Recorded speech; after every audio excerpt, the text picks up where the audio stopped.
Hugs.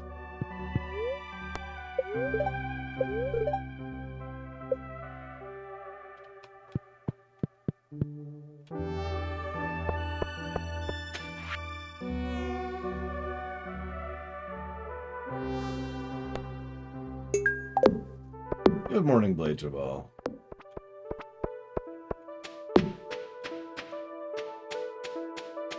Hey, Act.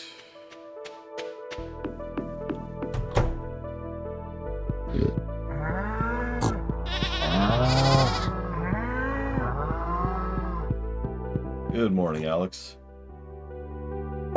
Good morning, Evo. Hello, Dark Day.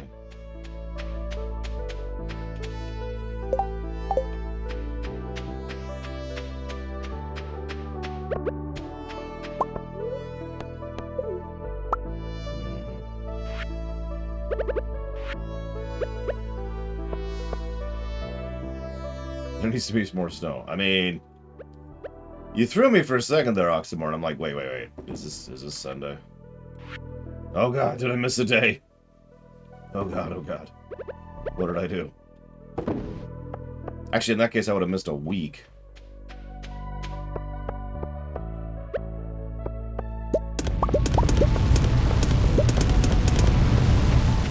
Yeah, I missed 6 days. Ah! What did I do?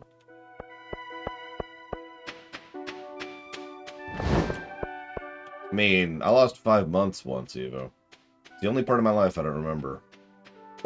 It's especially scary for me since I usually have very, very good memory. I'm actually proud of my memory. And there's just a 5-month hole there.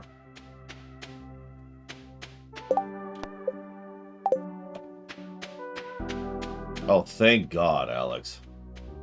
Now you just have to endure the New Year's music. I should probably turn on the question bot. So every white Christmas, I assume by definition you're referring to a snowy Christmas.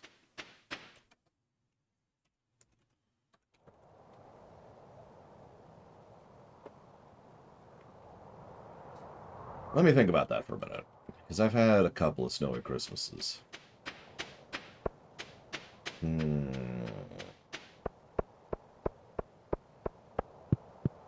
Let's get some iron going while I'm thinking about it.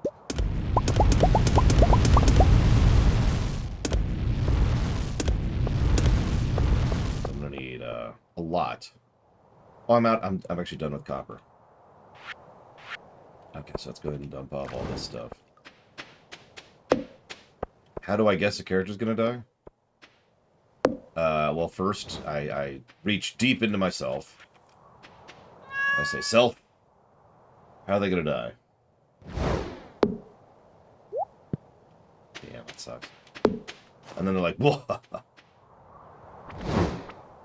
This was a good Christmas. I spent almost all of yesterday cleaning.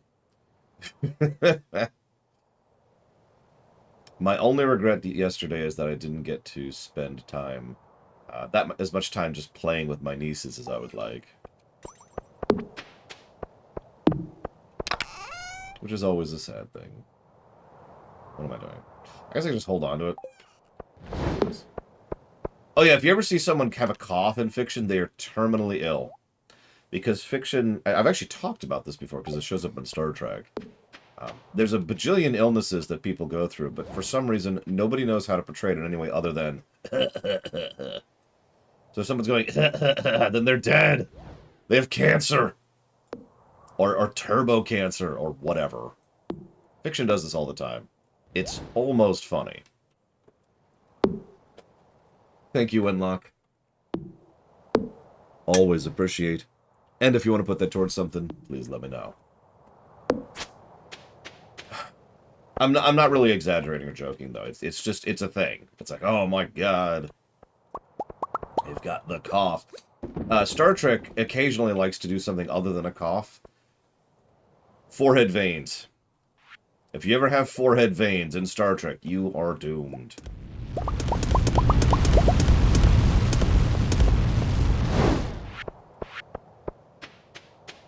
But yeah, no, it's shorthand. The cough is shorthand for you have an illness.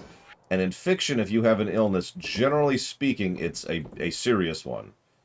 Because most fiction doesn't care if you have a normal illness because of the aforementioned stakes problem, which I've talked about. It's funny how many different badly used tropes in fiction all just kind of bounce off of each other and kind of multiply into being even worse. If you have a cough, forehead veins, and you're wearing a red shirt, you're invincible. Because you have Three Stooges syndrome. Nothing can stop you at that point.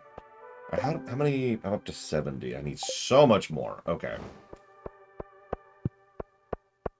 Sorry, right now I'm trying to get ready for something that may or may not happen. As soon as my sister joins us, we're going to go ahead and beeline for the new island. That's the new content we're going to try. That'll be brand new to me. Stuff I've never even seen before. I'm just going to sell this stuff flat.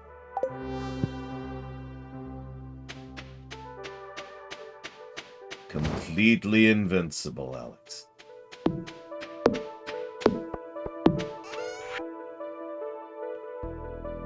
It's another thing. Have you ever noticed in... I'll spare that.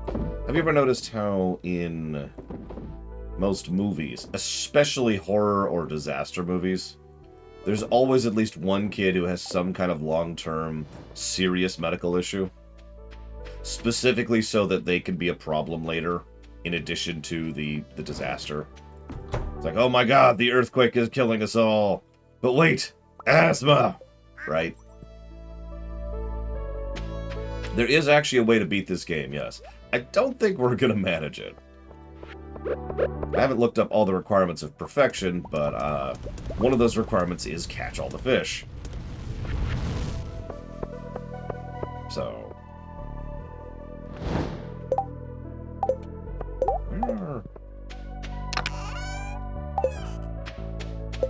What? Let's see. There. Hey, Sakage. Merry Christmas. Appreciate the sub, as always. Much appreciate. And I will jot that down to dealer's choice.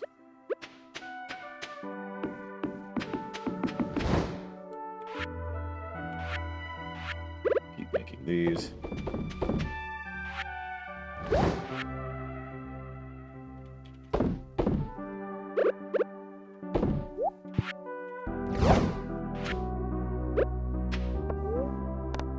So, Christmases. This Christmas was good. Like I said, I spent pretty much the entire Christmas cleaning. No really style. As far as other white Christmases I've had, let me think about that, because I've had a couple. And ironically, only a couple. I have not had that many in my life.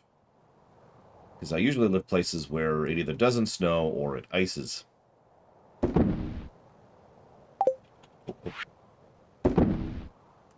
Saw that the last second. Okay. Let's grab the horse. Let's go make friends with a few people we haven't been making friends with. Good morning, Variantron.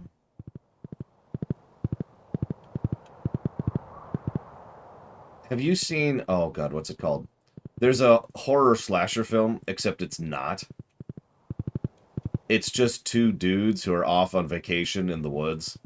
And the typical, college students go to end up out there and like, oh my god, they're totally killers. And they're not at all.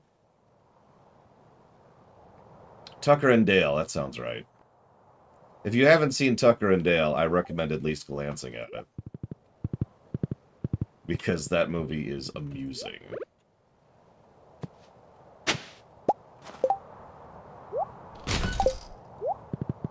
So, right, white Christmases.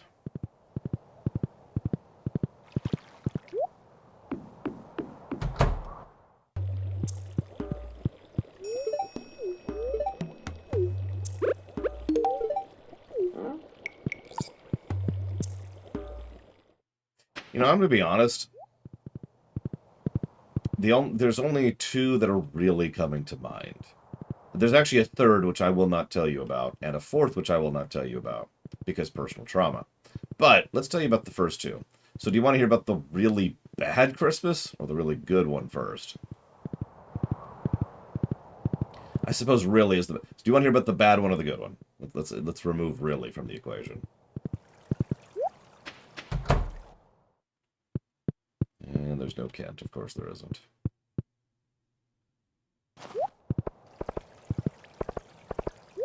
Am I done with Vincent? I don't think I am. Because I'm not. Good morning, Fife. Ah, there's Kent. Hey, Kent. Looks like a decent day for fishing. Sure, sure.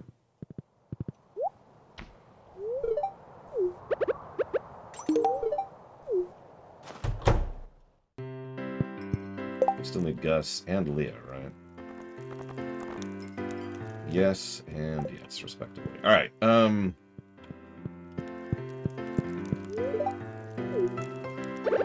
so the bad first. So, I was living at this place. It was not my place. I was living at someone else's place. And they, So, the relevance here is that they lived off of a main road.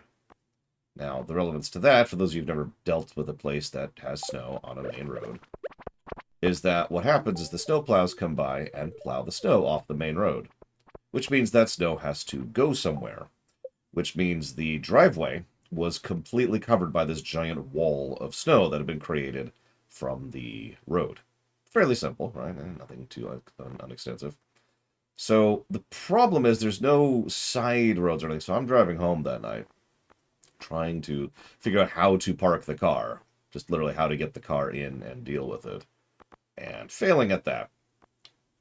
What ends up happening is because... Oh yeah, it's rock solid because it's very packed and condensed too. And of course, ice is a problem. So what ends up happening is I'm trying to get out of the way of traffic because this is a main road. So I end up managing to finagle myself into a situation where I'm effectively beached, but not really, just a little bit.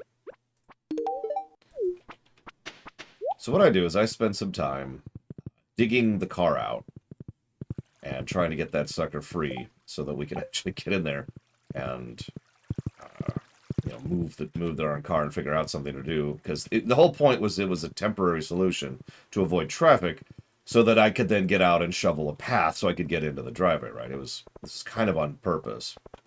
The thing is, once I successfully got... Sorry, hang on. I'm actually missing a step. So, I was having trouble trying to get the car free. Finally, the guy who I was living with comes out and he's like, oh my god, what's going on? And I'm like, well, here's the issue. He's like, okay, I'll help you with this. Nice gentleman comes by. Got a big old pickup truck, and he's got I forget what it's called, but it's a tow cable on the back of the truck, right? He gets it out, hooks it, pulls the car out, nice and easy. Thank you very much, sir. Awesome. You are awesome. So far, this is all sounding like, well, this is fine, right? Like, what's the issue here?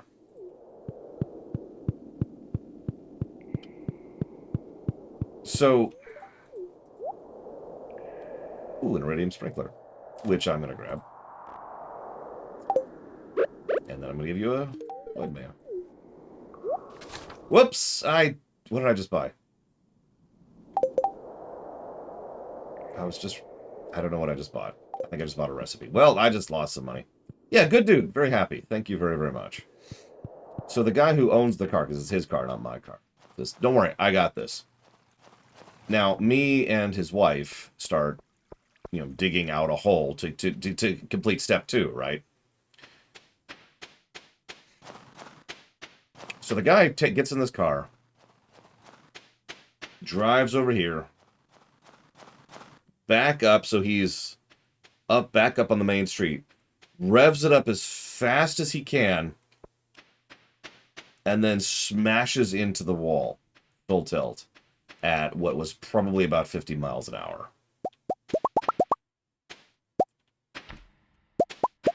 Doesn't make it. Doesn't hit the house. Doesn't pass the wall. Didn't get past the ice wall, or the snow wall, rather.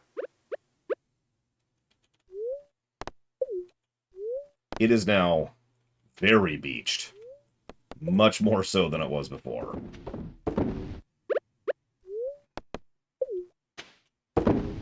Like, there's no tunneling that out. That's just okay. That's that now. Well,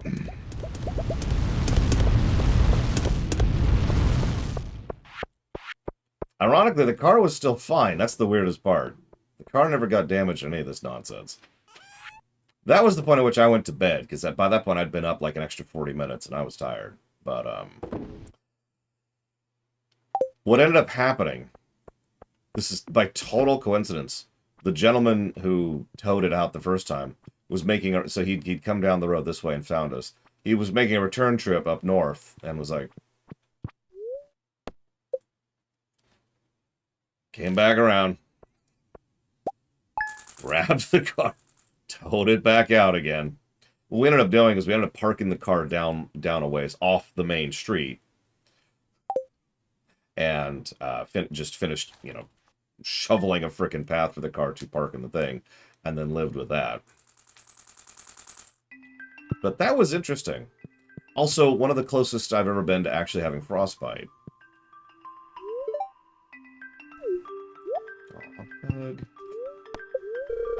Graveyard Keeper is a game I keep wanting to get to, and I just haven't had time.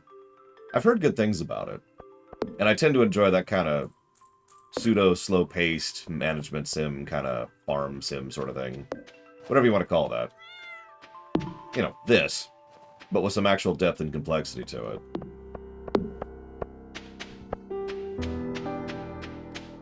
Because I am a sucker for a game with some depth.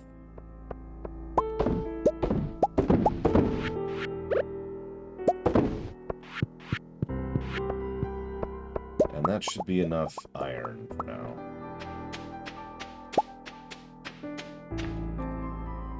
No, he was a nice dude. He was a nice dude. Why can't I? There we go. Thank you very much, little Billy. Always appreciate you. Happy holidays. Which FF14 stream do you want to put that towards, specifically?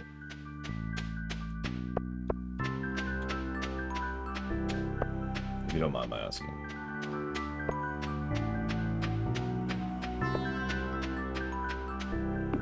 Well, there's the patch streams, and then there's the optional stream. Patchwalker is its own thing, and MSQ is its own thing. We decided earlier this year when we were streaming it to try and part and parcel those out to make sure that it's a little more organized, and as part of just how we're going to be streaming MMOs going forwards. So, for example, Patchwalker we can't do until Endwalker is done. That'll be done in the final patch. But the MSQ streams will be done in those given patches, like 6.2, for example. And I believe 6.3 is on its way out right now. I think. I've lost track a little bit. Wake up, Laura. Okay, 6.3 is soon. Yep, that's what I thought. Right now, people are still funding 6.2.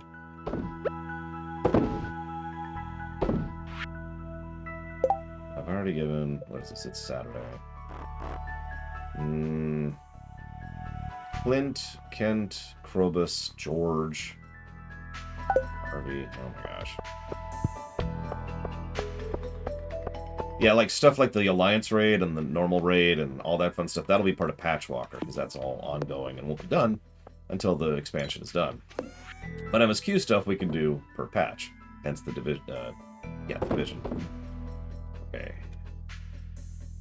I should probably roll down to one of those. Just the one. Is that still going? Yes. Okay, good. I'm gonna put the rabbits in there. And we have 60. Yep, we have 60 bars, and we have 60 bars. Excellent.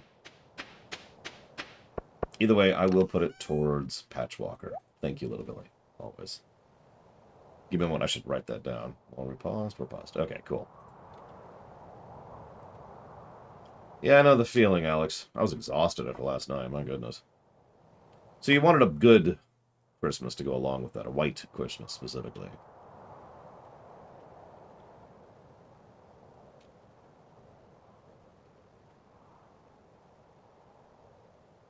Well, once upon a time, I was a younger person. I know that's shocking to think about me actually being younger than I currently am, but it's true. It actually happened at one point in time. I was born in South Lake Tahoe, but I don't have a lot of memories of that because I was less than a year old. Shortly thereafter that, we moved, then we moved, then we moved. So I've mentioned before, I've been a bit of a roamer most of my life. Not really on purpose. It was mostly because of my mother's job. No complaints. It was just my norm. I'm still used to that. I mean, I think as of right now, the place I am currently living at is, I think, the third longest I've ever lived in one spot at a time. So yeah, I'm a little nomadic. My friends used to call me gypsies. Nowadays, I can't call myself that because apparently that's a slur in Europe, which is weird. I only found out about that, like, this year. So forgive me my ignorance. Anyways. But as a result, a lot of my early years I spent down in Southern California. Del Mar, Escondido, and Carlsbad being the big ones. So that was all fun. But as you might imagine, winters down there weren't.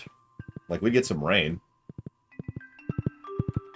So when I was 7, we moved to Colorado. Boulder, Colorado, if you happen to know where that is. And we moved there in November.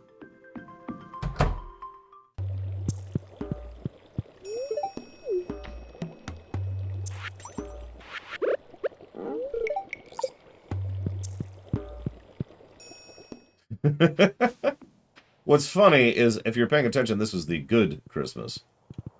Because it was the first time I had ever seen snow. In person, obviously, pictures or animation or whatever, but it was the first time I had ever actually perceived snow. In person, I could grab it, I could feel it, I could jump around in it. And so I spent, I don't know, some time. 7, I just said that. You can tell Evo's not listening to me because I literally started this sentence by saying, when I was 7. Always proof. Always proof. But I was just jumping around having fun in the snow, and that was great and awesome, and it was a great memory. But part of the side story here is the fact that, oh, don't apologize, Eva. It's okay. I wouldn't listen to me either. Part of the side story was I was having so much fun that I kept getting weirded out. It was very strange. Like, why am I... Like, it feels like it's burning. Why is the snow burning? Mom? Why is the snow burning? Oh my god, what are you doing out there? I'm in jeans, or not jeans. I'm in, like, shorts and a t-shirt. No gloves.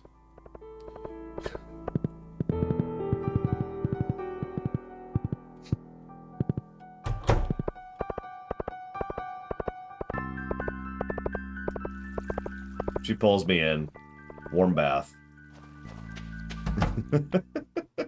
Oh, cutscene.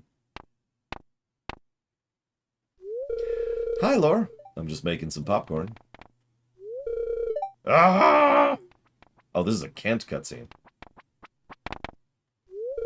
That sound. You should have known that sound would remind me of the war. It's... Yeah, by the way, none of Kent's cutscenes are good. And by good, I mean positive. I lost a lot of good friends in those bloody trenches. Why are you fighting trench warfare? But dear, popcorn was always your favorite before you left. It's okay, there's no guns in this setting. Things have changed. Laura, can you say something to him? No.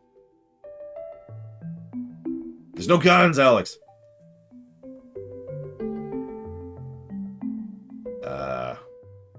Hang on, I'm gonna look this one up, because I don't know what the best option is here.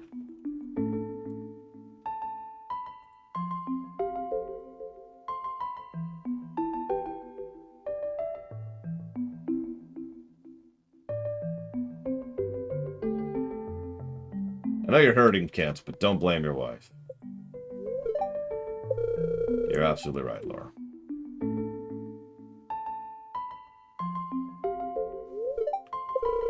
I'm sorry, honey. You couldn't have known the sound of popcorn would make me upset. Yeah, that's why I looked it up. I didn't like any of those options. He only has one... He has no other events. That's his last event. So enjoy that. That is Kent's only real event. Cool. The end. Hi, Crazy Norse. Where is... We're not done with Jody.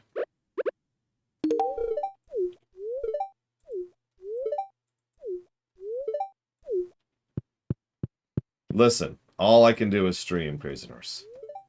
I must stream. I must stream. It's like zombies. Stream. Streams.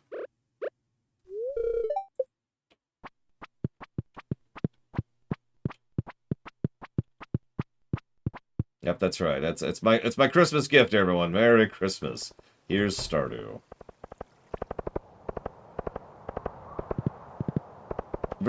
So I figured the dialogue I'd already written for you was sufficient, Eva, which proves I'm a terrible writer. Eva just really hates my writing. I don't know what it is. It's okay. I don't blame her. I don't blame her. I hate my writing too. He's very casual. He's meant to be a direct contrast to the paladin, whose entire style and method... Oh, we're done with Evelyn.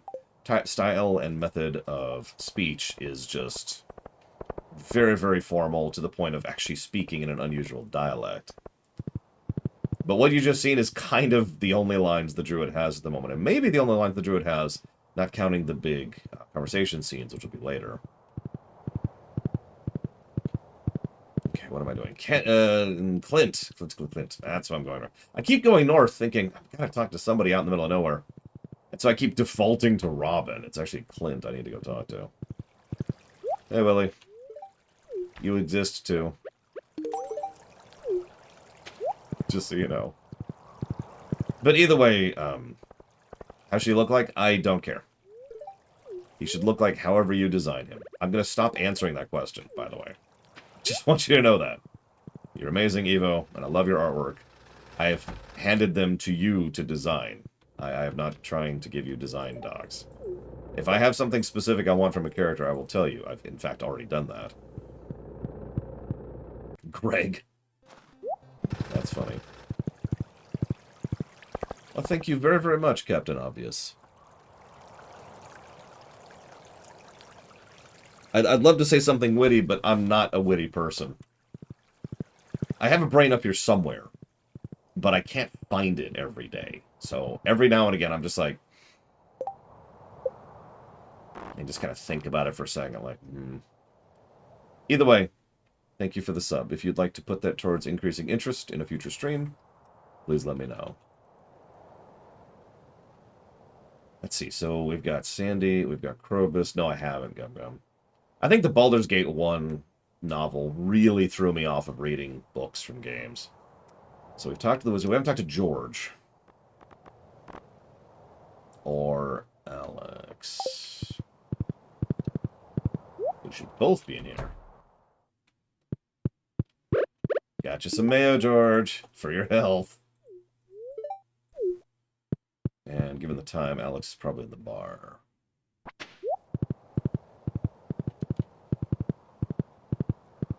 You're not asking... do I need to explain this, Evo? Do I need to bring out my manager's hat? I'll do it. I swear to God. All right. We're doing it. We're doing it live, right here on camera. Just give me a moment. Get my manager's hat here. There we go. All right. Now listen here, Evo. I'm afraid we're going to have a talk. So you see... I'm a very serious person, a very serious manager, as you could say.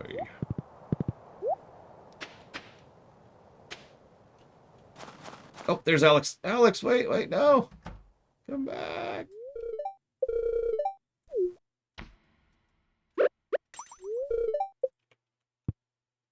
So Alex, that is to say Alex Korbianiki, doesn't seem to understand.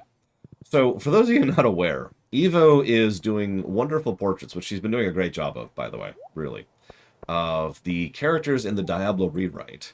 It's part of how we're actually going to visually present the Diablo rewrite, is that a portrait's going to pop up when that character's talking, right? And that way you'll be able to tell who's speaking, and it'll help add some visual flair to the thing, and yada, yada, yada. We can't do anything really extensive because animation takes time. But anyways, yeah, backgrounds, we'll come back to that. We're not there yet. So there's going to be this portrait, and they're going to talk, and that's going to be cool. So I have asked her to add her own particular visual flair to the characters, to design them how she will, which she's been doing, and she's been doing an excellent job of it. Thus, it is somewhat frustrating to me, I will not lie, that every now and then she'll say, okay, so I want you to tell me how to draw this character. And I'm like, but that's contrary to the original direction, which was draw your take on that character. It's the druid from Diablo 2. So, there you go.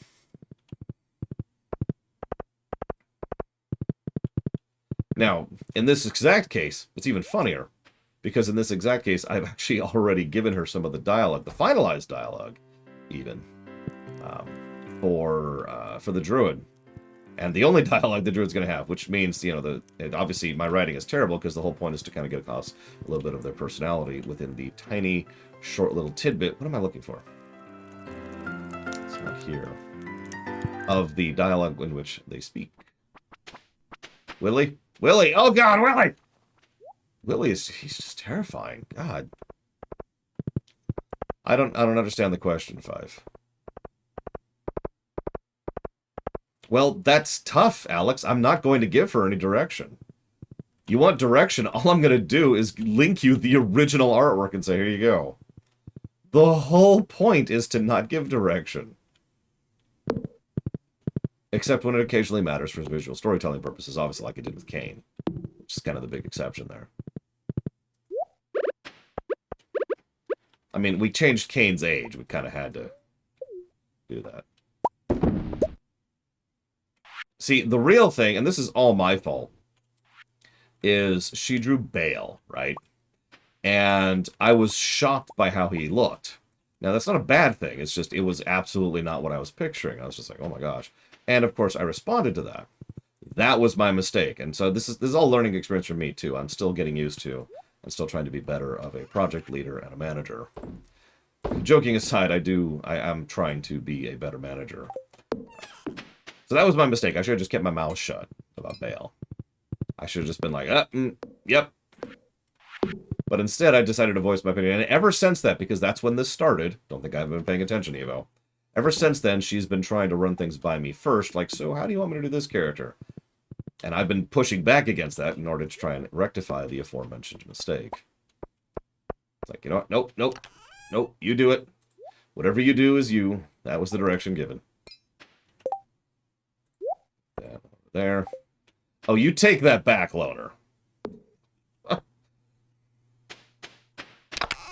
Someone compares me to Kubrick, I'm gonna slug him. But he's really talented. Yeah, he's a dick. Was a dick. He's dead now. So he's a dead dick. So that's even worse if you think about it.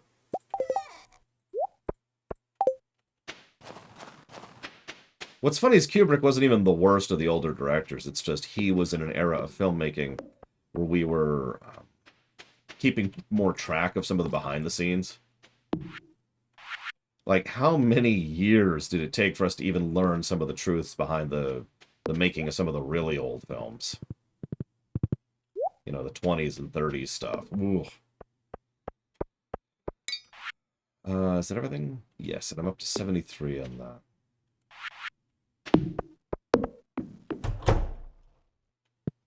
So what Evo's saying is that I'm horrible, dumb, and stupid. It's true. I'm sorry. On the plus side, I'm also ugly, fat, and terrible. But I have a Yoshi. Yoshi! Check it out. This is my Christmas gift.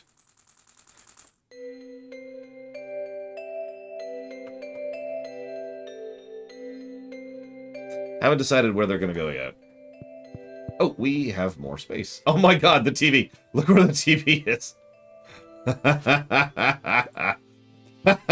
Okay, okay, hang on. Let's move this over here, I think. Move that over there. Oh my gosh. Okay, hang on, hang on. Let's give me a second. Give me a second.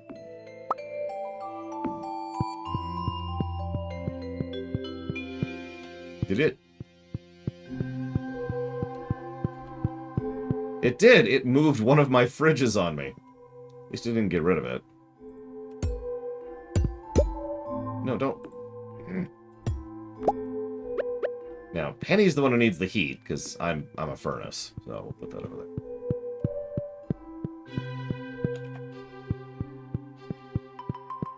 What is she doing with that ice brick thing? Yeah, I mean, Lex Luthor, hello? We have some guest beds now. Oh, I meant to actually talk to my wife. Hi, wife. Hug? No hugs? Okay, I missed out on a chance for a hug. I guess I don't get a hug today. Oh, hi, Sam. Sure. 4 in the afternoon. I could do that. So anybody want to hear something heartrending? In a good way, or maybe a bad way? I don't know. So, obviously last night I spent most of the day cleaning. I think I already mentioned that. And by last night, I mean yesterday. It was a whole thing. I'm not going to bore you with the specifics. The point is that there was need for cleaning, and that's my job. I'm good at it. So, no problems. But the thing is, there was a lot of cleaning that needed to be done. So, lots of time spent. Finally get to spend a little bit of time with the kids. That was awesome. Rotate back around, and I'm like, hey. And my middle niece.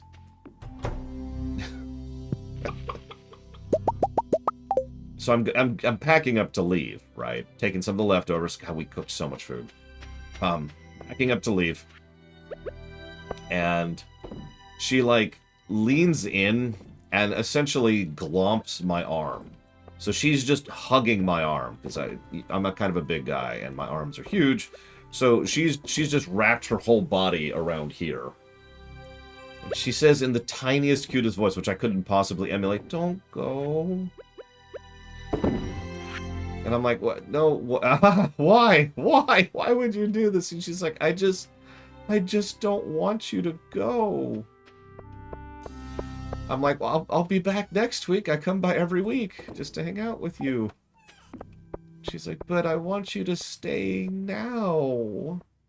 And so I died.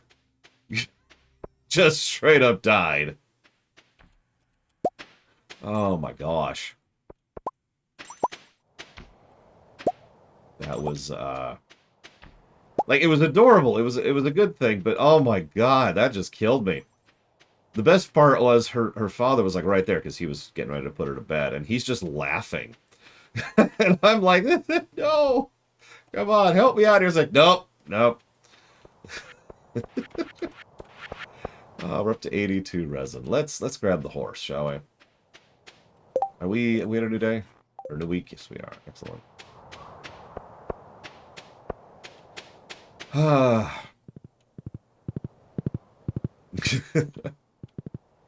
What's doubly funny, so my brother-in-law's parents, so not everyone got to show up. That's part of the reason we had so much extra food. We cooked for like 10 people and we had 6. So, whoops, as they say.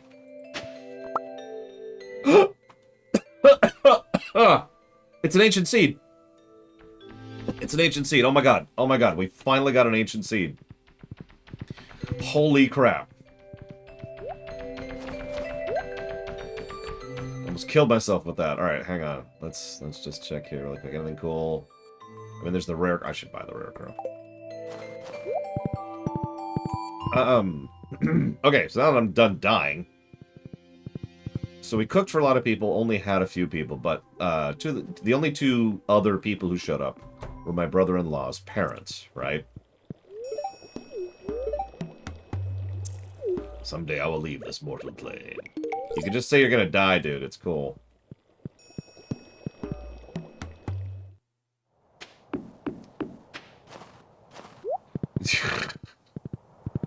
I mean, Harvey, he's problematic. It's okay. I owe him several times and given him entirely too much money. Anyways, so they show up and we're talking, and so my brother-in-law is a big film geek and I happen to be one as well. So we're just chatting about Rocky, the very first Rocky film, which, for the record, if you haven't seen, I actually highly recommend. I know you're thinking, oh, it's just a dumb Stallone movie, but no, it's actually a really good film. Either way. No, the Blizzard is not romanceable, I'm afraid. Only eligible bachelors and bachelorettes. Bachelorinos? I don't know. Losing my train of thought. So we're talking about Rocky and the fascinating story that goes into that, which I discussed in the video I've already done on that. And his mother looks at me a little bit weird, and she says, so you said you covered the film. What do you mean by that? I was like, well, I covered it for the show. And then I stopped right about then because I'm watching her expression and the expression of her husband, who's also looking at me. And I realize neither of them actually know what I'm talking about. And so I stall for a second. And I say, have I never told you what I do for a living? They're like, no. And I'm like, okay. Now, this is always just a little bit awkward when you're explaining to someone who is, who was around during World War II, what I do for a living. Because it's kind of its own little thing. And some people understand it and some people don't. They got along with it pretty quickly. I explained to them the 6 points of story and all sorts of fun stuff like that, and they're like, oh, okay. And people pay you to do that in that sort of, why would anyone pay for that sort of a tone? And I'm like, yeah, makes me a lot of confidence, but yeah, people do make it so I can pay the bills. Thanks.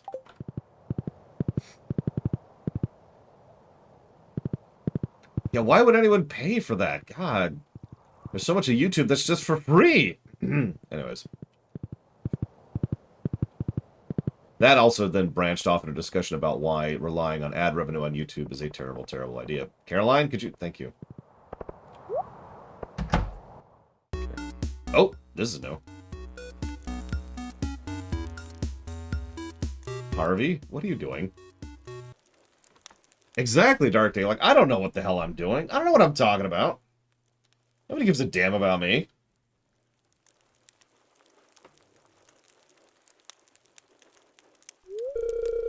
Alright, that concludes our aerobics class. Are you breaking a sweat? Oh yeah. Harvey is dying. I'm glad he's liking it, Kay. Really.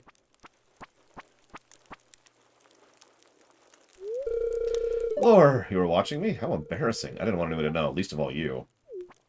Why would you care? Actually, no judgment. I don't like people watching me exercise either.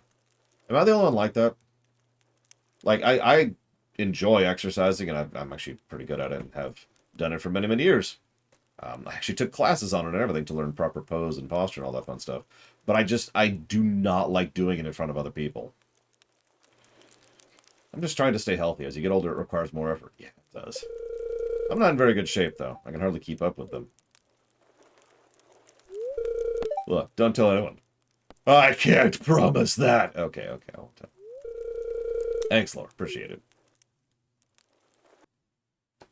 Alright, Evo. Now I'm going to become your personal fitness trainer. Alright, so first I want you to take this 50-pound dumbbell and throw it out the window. Don't actually do that. That's harder to do than it sounds. Boop. And then we'll give this to Pierre.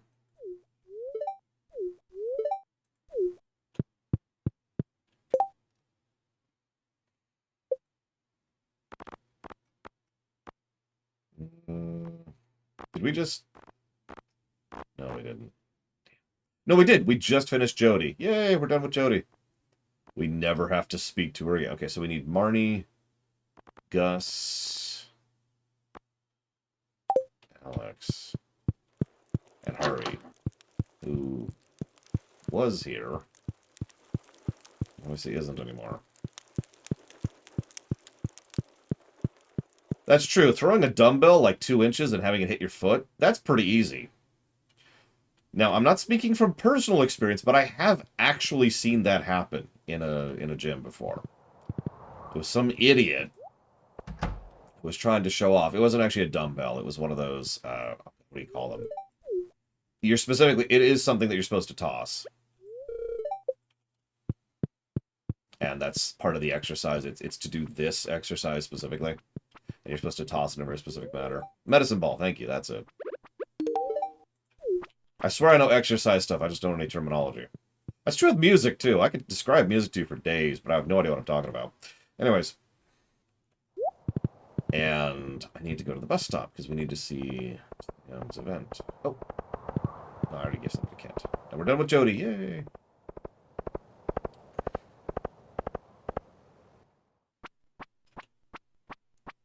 But yeah, he managed to hit his own foot. Now, thankfully, he was wearing shoes. But... No, that just makes you American, Alex. Oh, our gear's loaded already. Looks like everything's set. Alright, everybody, let's get in the bus.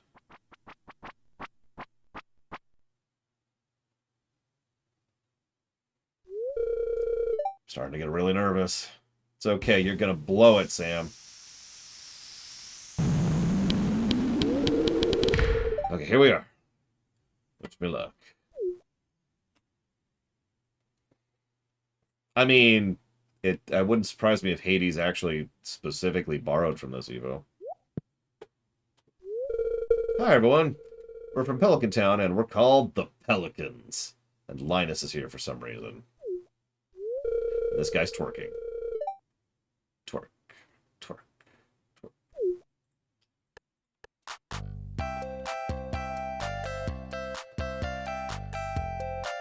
I like it. Sebastian on the keyboard, Abigail on the drums, and of course Sam on the guitar.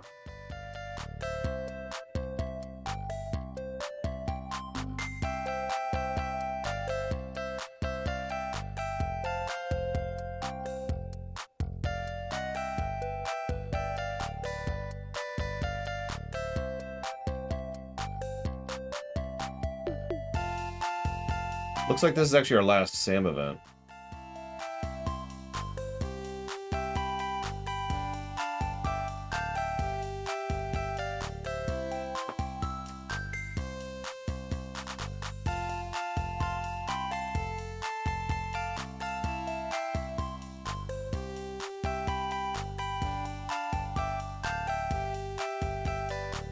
Note that if you have skipped Sam's 2-heart event, there will be no music playing here.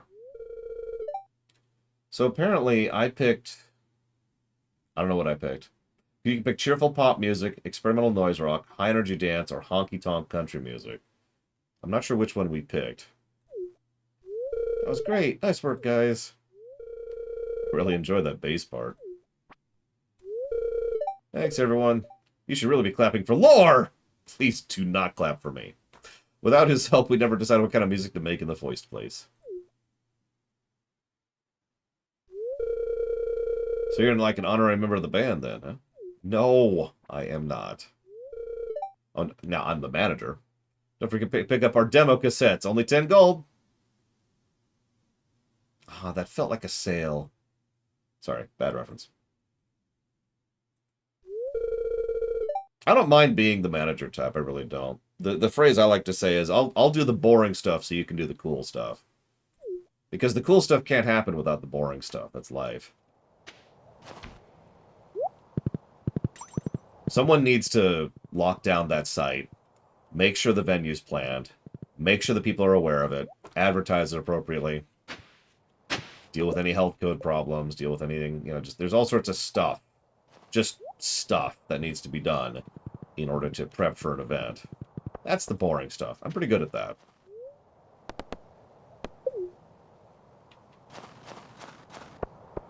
So Evo asked a question. What's the longest I've ever stayed awake? Little over 7 days.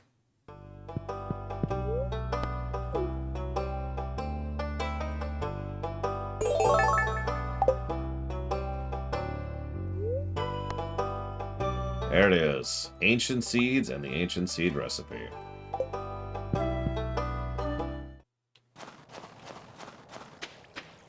At long last, we can begin the ancient seed cycle. It's going to be a little slow. We actually can't even start it until spring, but... I was having a little bit of a mental breakdown. Have I not told you this story? No, I was still alive, technically. Maybe I did die? I don't know. I mean, Lich, right? But, no, yeah, 7 days. So it was immediately after I first was kicked out of the house and found a little apartment back up in Pennsylvania and was on my own, of course, and completely freaking out over it.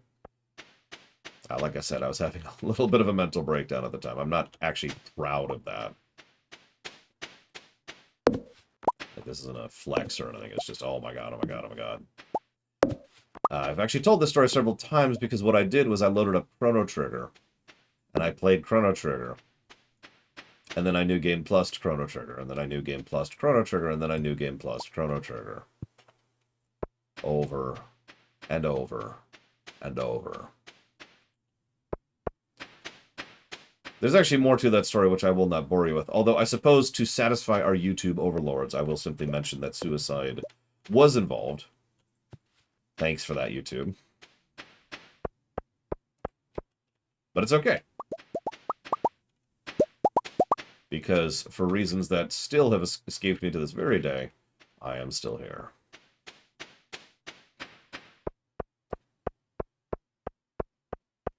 Seriously, that was a very strange period of my life.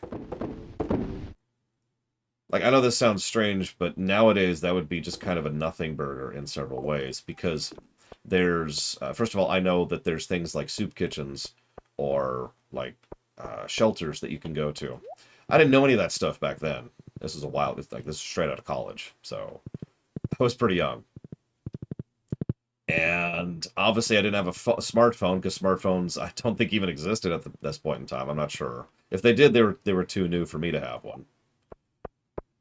And obviously, you know, that means no internet, no nothing. So just kind of hitting up the yellow pages and trying to figure out where I'm going and what I'm doing. And you get the general idea. It was an interesting point in history. It was immediately before the homelessness, which I know everybody knows about because it just keeps coming up. And then that was 5 months of that. And then my mother spent some money to get me on a bus to head back home and move back in with her. No, that's not actually what happened. Sorry. I'm messing up the order a little bit. Sorry. What happened was a friend of mine offered me a place to stay. That's the important step. He offered me a place to stay so I would actually be able to get back on my feet, get a job, etc. What are you doing down here, Penny? I can't even reach you. Penny! I feel like there's something just between us. What are we going to do, Penny? I can't reach out to you anymore. You're going down a path I can't follow. I just don't enjoy the sequel trilogy that much. I'm sorry, Penny. Anyways, let me do like this. There we go. But because he offered me a place to stay, Mum then gave me a ticket for a bus to get back to her place, and then she drove me to the new apartment. And that's how that lined up.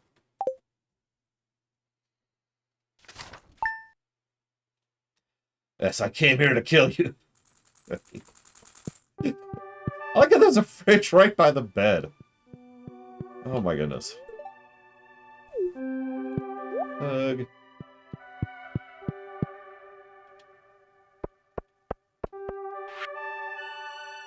Aw, thanks, Sam. We should be done with Sam, I think. Yep, we're done with Sam. So we still need Pierre, Gus, and Marnie, and of course the outliers.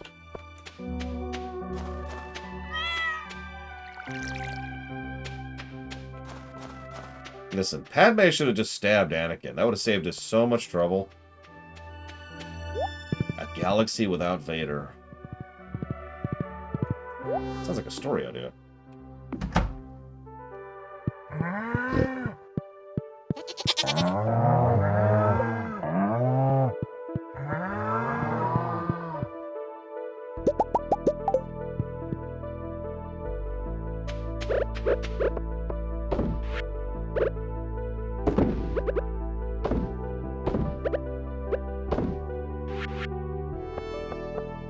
I was gonna say, they did several what-if stories for Star Wars, so...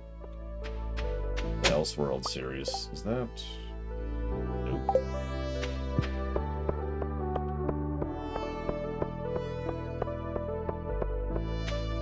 Listen, Obi-Wan can't do his job. That's not how that works. He's contractually obligated to not do his job.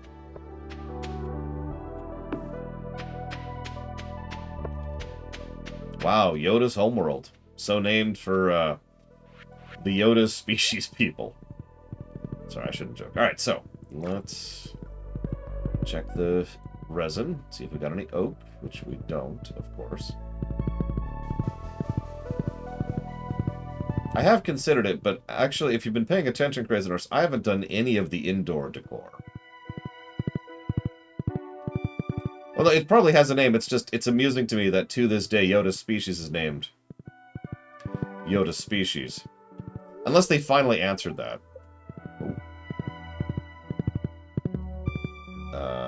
Okay.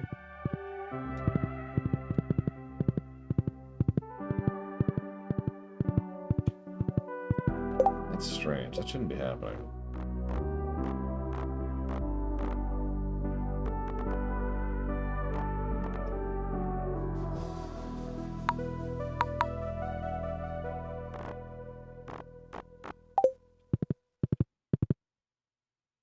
Yeah, the Yoda Specians, that's them.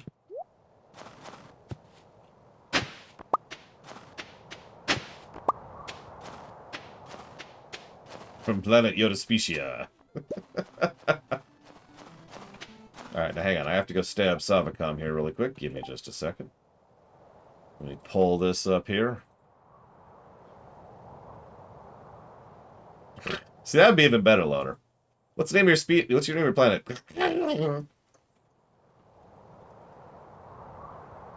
Darn you, Savacom. I knew it. Was that... Killzone. What was the name of that game? Homeworld, Contradiction, Fire Emblem, Wilderness. Ah, I can't remember. I'll just pull up Discord. Real quick. You told me about a flaw. I need to go correct. Breath of Fire 3. That's it. Fire 3. There it is. And Diddy. Yep. Nope. Fixed. There, put that there. Nip. There we go. You can have a dog or a cat, Evo. If there's anything else, I don't know about it. Either way, have a good day at work, Savacom, and thank you always.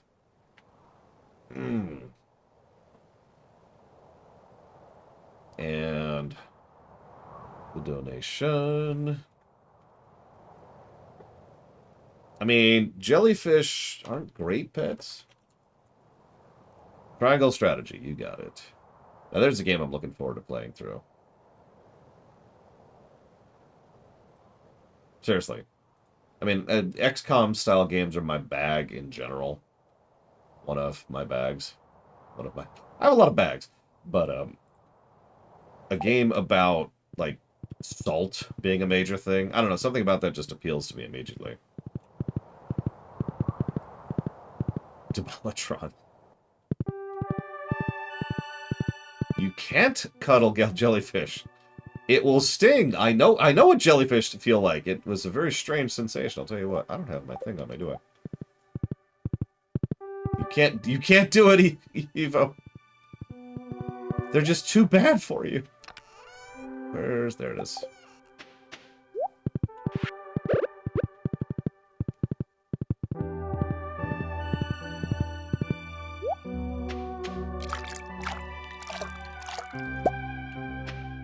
Iron ore. Thanks.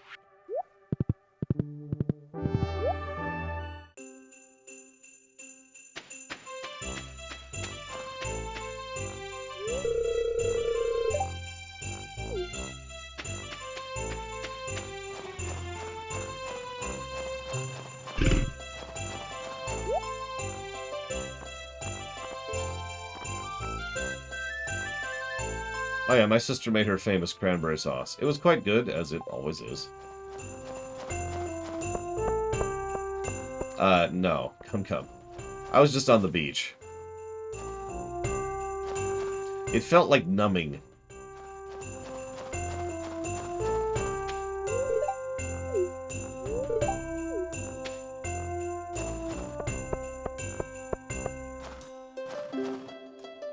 Should probably catch up on the question queue. Let's see here. Does Lord do gag or retro characters? No, I'm not a fan of bad writing. Do I have a favorite fictional sword? Is Dark Day still there?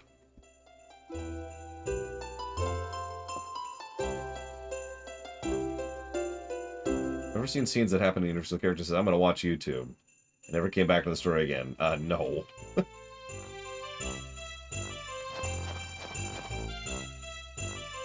Yes, we've given in to the Tuscar side of the Forest, Magister.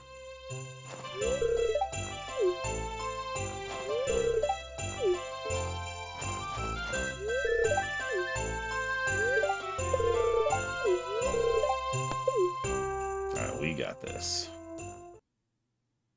Maybe.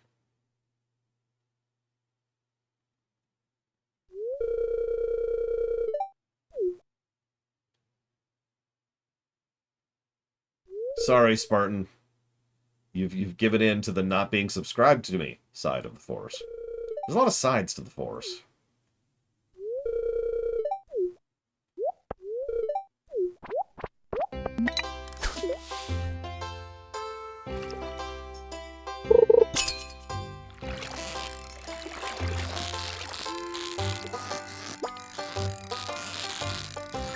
That is really weird, Spartan. You know my favorite thing about Twitch ads? I don't get jack from it, and I can't turn them off. I think I've mentioned before, this was a while ago at this point. They were like, alright, in order to get rid of pre-roll ads, all you have to do is run at least, I think it was 12 minutes of ads every hour. Which you can do in 3-minute chunks. And there's like suggestions for like every 15 minutes, just run a 3-minute ad. And I'm just like, are you high?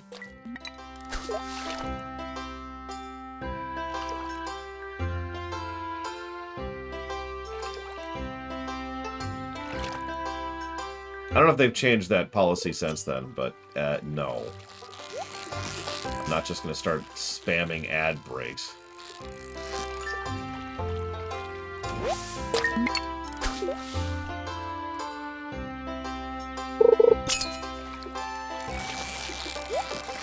I mean, if I ever want to torpedo my career, I'll totally give into the ad side of the force. But in the interim, no, thank you.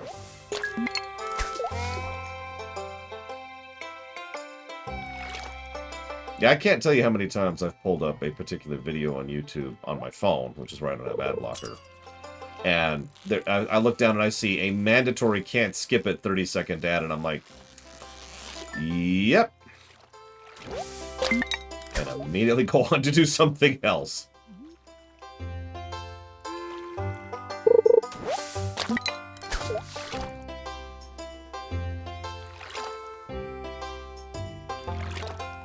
I don't know. Palpatine has power and the Force, Gum Gum. What the hell do I have? Thank you, Spartan. Always. What's funny is it even says you've been a consistent... Oh, no. I'm sorry. No, it says you have no... That's weird. Whatever, Twitch.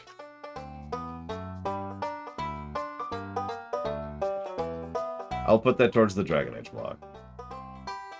I mean, hang on. I actually have records of this kind of stuff. So hang on. Let me find your last donation or sub. Was not long ago. That was probably just a few days ago. Probably last week sometime. It's right there. Dragon Age blog. Now, Twitch sometimes is weird. I don't actually know how this happens exactly, but it might have been the anniversary notification, not an actual sub. Because there is literally such a thing as a real sub and a fake sub on Twitch. And I kind of just rely on you guys to know which is which, so that you don't double dip on me. You know, there's a lot of honor system going on with that, with the funding system.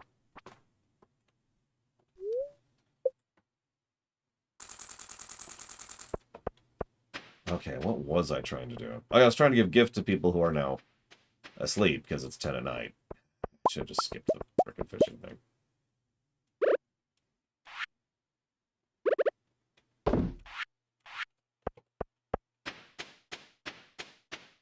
Yeah, so like, you'll get a notification that's like, hey, it's your sub-anniversary or anniversary or something like that.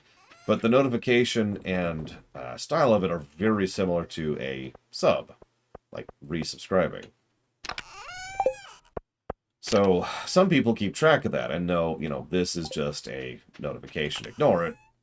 And they'll tell me that as they're subbing, like, hey, this is just a repeat. Don't mind this. And then some people will just go ahead and list it anyways. It's like, hey, because either they don't know about it or they're deliberately trying to game the system, one of the two.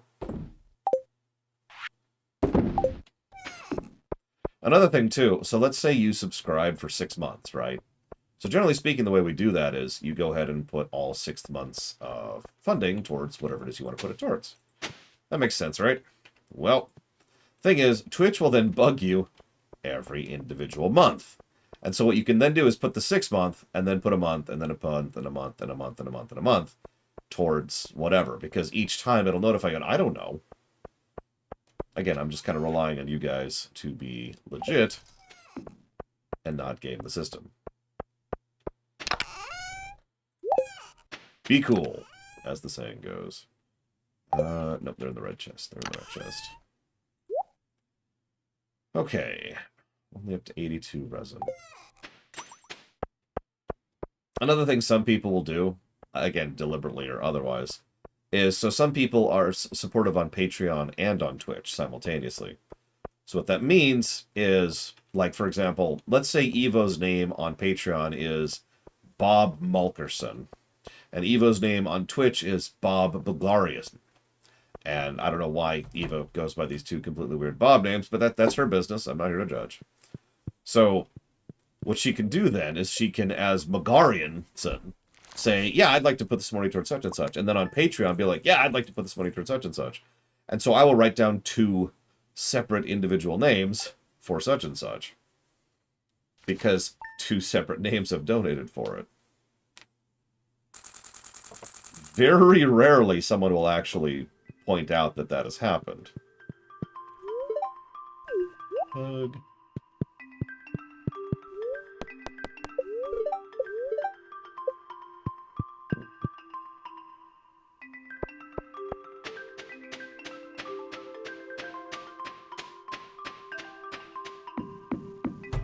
But again, I imagine most of that's on accident, not deliberate.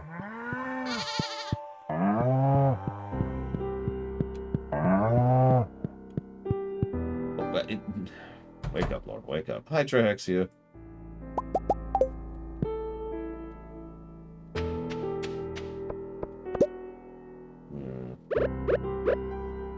My sister might be a little later than expected, since yesterday was a very stressful day. We're all concerned. So, a bit of a poll for everybody who's here. If anybody... so, there's something we've been considering for a functionality. I still need to do some tech tests. I need to talk to some of the code people who know this way better than me. But the idea is to come up with a command in chat that will then be able to pull the queue from the website and be able to pop out a list of the upcoming games on, just in chat. Is this something you think there would be any value in, is the question. It's essentially for people who are on mobile or who don't want to go to the website. Because all that information's obviously, there.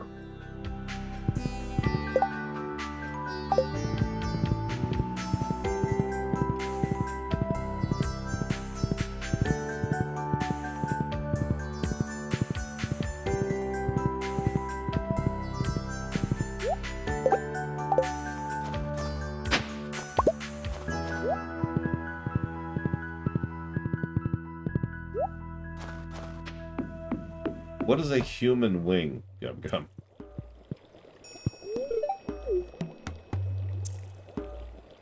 Well, yeah, exclamation mark next is a direct link to the website. But the idea would be for it to punch out a command. It's going to be a little bit of a hassle to set up, which is part of why I'm asking about people's care or consideration about it.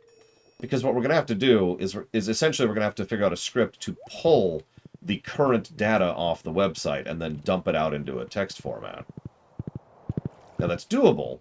It's just, you know, that's not something I can just throw together in an afternoon like I did with the timer up there.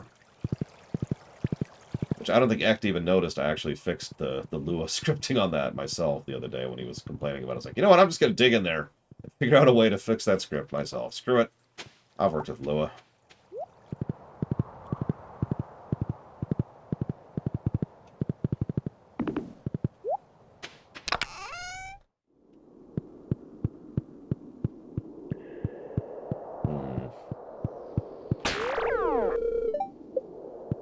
Okay. There's a force field. Why is there a force field over there?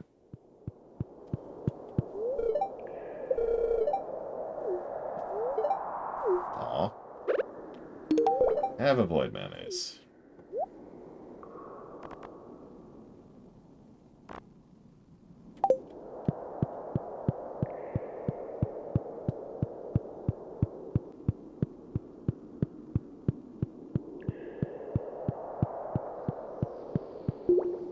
One of the things that someone suggested, which would be enormously more amount of work, is to type in, imagine you type in exclamation mark similar. What that would do is that would then have to pull we would have to come up with a brand new database, and that database would have to have all the games on the list, all 600 plus of them, as well as whatever's in the queue. And then it would have to look at all the games currently listed, and we would have to have an additional data tag for each game and list basically a genre for each game. And then, if you type in exclamation mark similar, it would pull the database, say, okay, you're playing Stardew Valley, and it would then punch out every game on the list and in the queue that is similar to this game. Now that would be an insane amount of work. It would involve not only building and maintaining a brand new database, essentially from scratch, but the additional code necessary to pull the current game and then to compare that to the database. Doable. Certainly doable.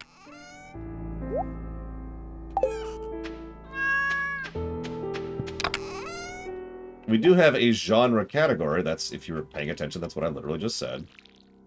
But the thing is, I would have to, again, build a brand new database from scratch, and then I would have to go down through the list of every 600 plus games and figure out what genre each of them are, and then divvy them up appropriately, and blah, blah, blah, blah, blah. And of course, there would be people who would disagree about that, which is its own thing, because I actually deliberately don't categorize by subgenres for the most part, because that's just getting into headache land. I usually categorize by broad genres, or umbrella genres, as I like to call them. Yeah, I don't even want to get into games that actually are multi-genre. And of course, that also gets into the definition of what similar means. Because by that definition, Kingdom Hearts 2 and Diablo 3 would both show up under the similar tag, for example.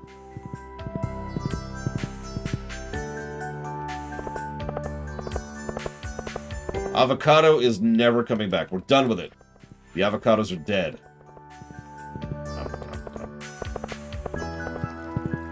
It would be a lot of work, and if I'm being 100% honest, I don't feel there's any benefit from it either. I don't mean to sound negative, it's just, anybody who knows me knows I have absolutely no problem doing hard work. I think I've proven my chops on that front.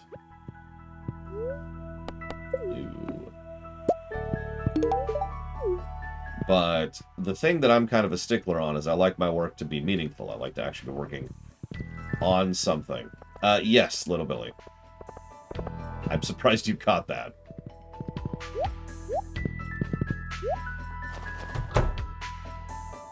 Emperor of the Universe, Evo. See, what could I possibly use the avocado command for, though? Other than ASCII art, obviously. Honestly, that would probably get spammy, so I'm not going to do that. Clint. I need to talk to Clint.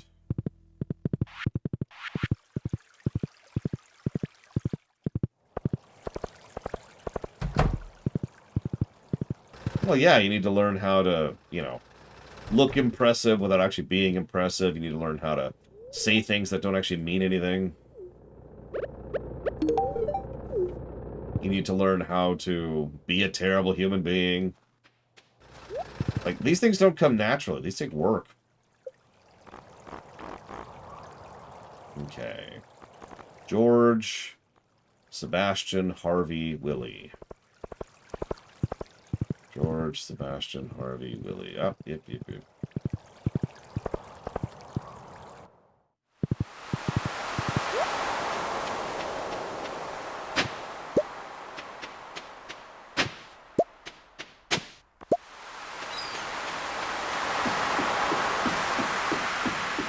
Of course, Eva.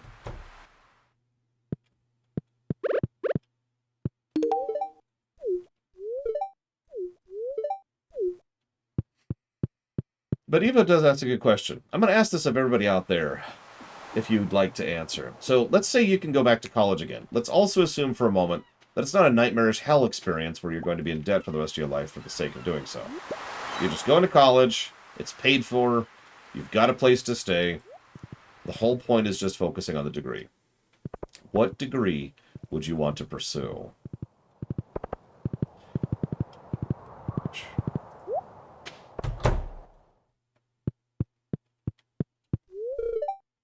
You say that, Magister. I have heard about how colleges are in Britain. And other countries. Mostly Britain.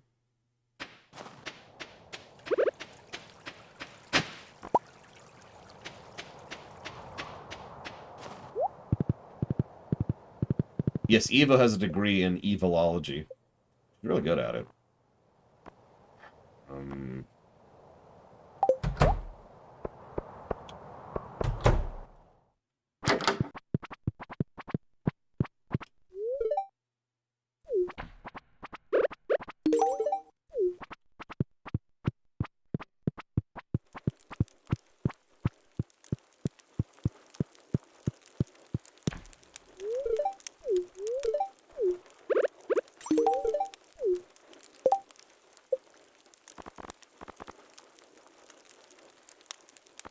Never gonna finish these hearts.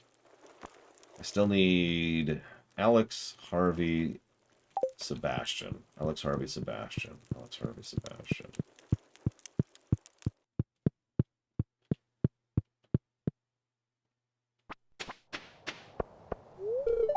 Oh, there's Harvey. Alex... I don't know where Alex is. I don't know where Sebastian is. Oh, God. Let's see if Sebastian's home.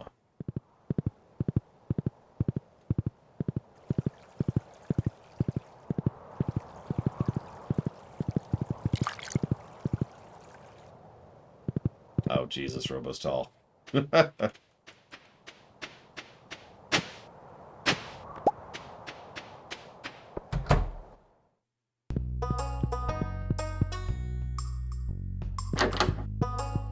Hey, Sebastian.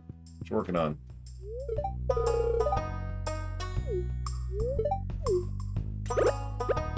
Have some ice cream, kid. Oh, yeah, you still have to pay for your books in this I'm just joking. I'm just joking. Although, can I just say that buying your own books for college is one of those nightmare experiences I just mentioned? Like, I just... What in the world? It wasn't even that expensive. I mean, compared to everything else. It's only a few $100s per class. But the whole experience was just nonsense. There was just a giant used library on the campus. Very disorganized. Good luck finding one of the books you actually need. And of course, Amazon didn't exist yet. So that's not on the table.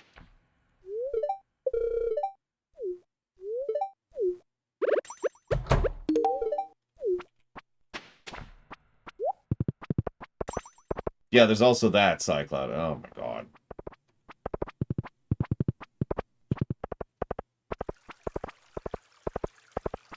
I mean, I took programming and accounting classes, so that's where that came from.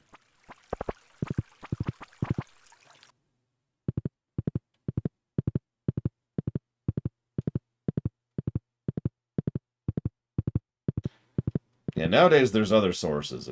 It's not nearly as bad as it used to be, but oh my god.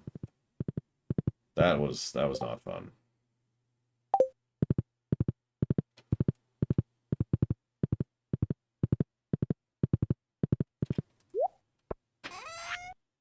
I mean, I think I've mentioned I had really terrible teachers. I'll not tell all the stories, but my favorite story of all was the very first programming class I took. So I'm sitting there at what I believe is the right classroom. Nobody else is there. Teacher's not there. Students aren't there. Classroom is locked and dark. And I'm just like, what the hell? I actually leave the classroom, double check a few places, try to make sure that, I'm in the right area that I'm supposed to be in. Eventually, about 5 or 6 minutes after class started, another student shows up. Doesn't say anything, of course. Antisocial. I'm like, okay, whatever. I'll play along. I got this. And then, about another 4 minutes pass. Teacher finally shows up. Opens the door. And as the teacher shows up, like every other student shows up, like 30 of them. It's like, okay. So I'm in the right class. Okay, cool. That's sorted. Well, time to learn. So we go in. Teacher goes up, writes lesson XY3-2 or whatever on the billboard. Doesn't say anything. Just writes, "This is today's lesson," essentially, on the board. And then plops down and starts reading.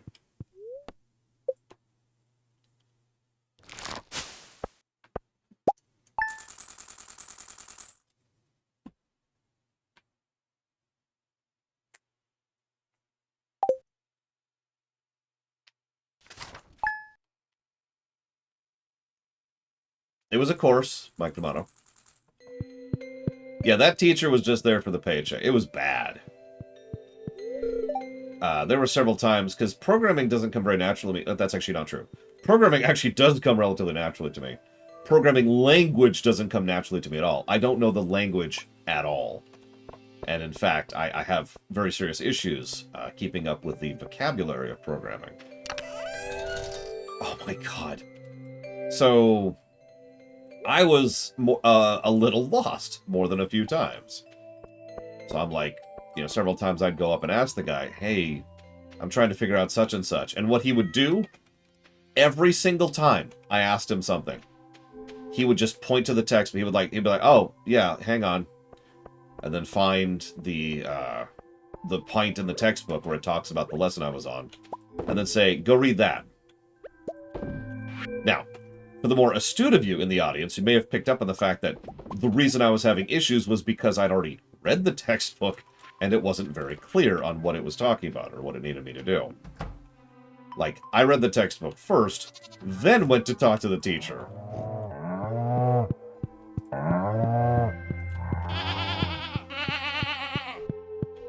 Now, in the interest of fairness, I had better teachers than that. It's just, I've never forgotten that jackass.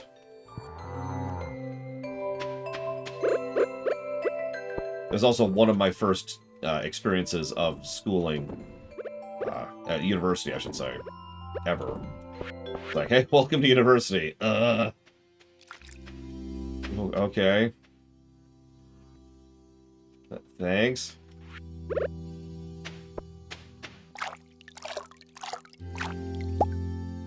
Well, the problem, too, was the textbook was kind of awful. I could go into textbooks and rulebooks in general, because this is true for things like board games as well. But the problem was what the textbook would do is it would say, "This is this function. It can be used in this manner. Therefore, it should be used for this function." No examples, no explanations.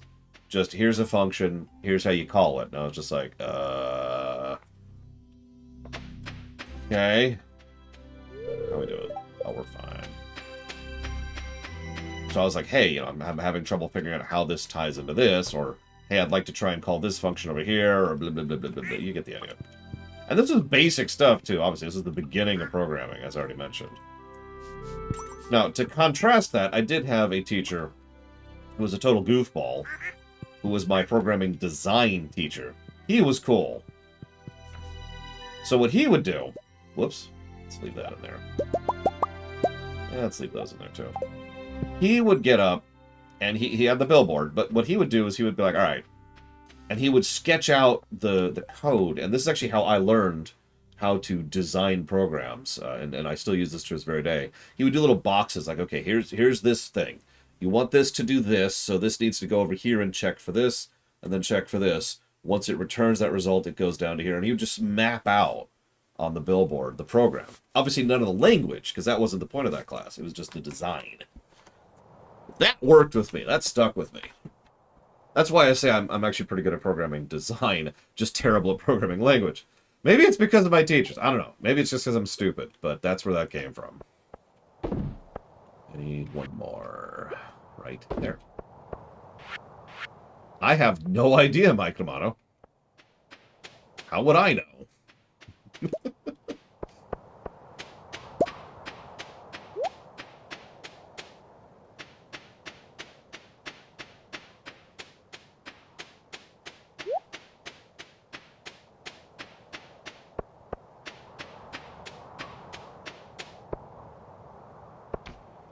I'm guessing 87th grade, Mike Romano. 7th grade.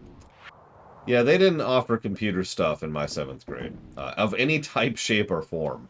The earliest computer class I ever took, which was admittedly 4th grade, was typing.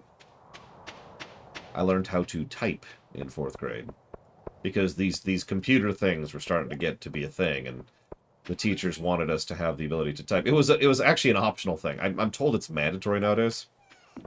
But back in the day, it was like an optional little side course. We didn't even get credit for it. It was just something you could do if you wanted to.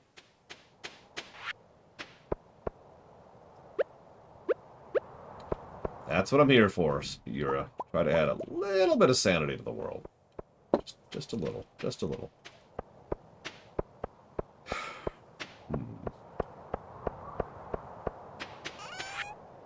I was going to say, I doubt typing classes even exist. That's not true. I'm sure there's some kind of typing classes somewhere.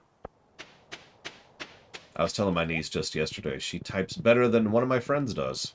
And he's about 25 years older than she is. Oh yeah, by the way, I should probably mention, I learned to type on a typewriter. You're probably thinking, why a typewriter? The school didn't have enough computers for, like, kids to learn on, in general. And this was back when keyboards being a separate accessory was somewhat rare. Because, you know, all we had was those Apple IIe's. Or earlier. So. Upgrade house. 100,000 gold dead. I do want that. But I don't have that money. So we'll have to work towards that. It's funny. You're right, Loner. And what's doubly funny... So you know how I type fast? Well, that's a skill I learned after learning how to type. Because anybody who knows anything will tell anything about a typewriter will tell you, you don't type fast on a typewriter. It actually messes with the typewriter. There's a cadence you need to learn on typing with a typewriter. You know, you have to hit a tempo, which I don't think the mic was even picking up, but it was there.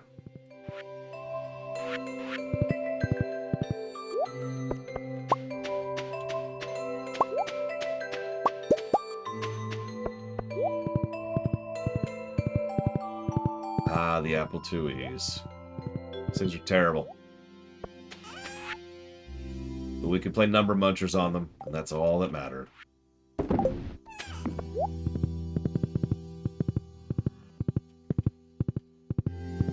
I am a little bit over 40, caveman. I'm a youngin'. Now, when I went to high school, they were just for the first time setting up the computer network there. You might be thinking, how do you know that, Lore? Because I helped the teachers set up the network, because most of the teachers didn't know what a computer network was. What am I doing? Right. Alright, hang on. I need to smite Evo really quick here. Where'd my sword go? Here, I'm gonna smite you with Yoshi. Is that okay? Yoshi! Yoshi!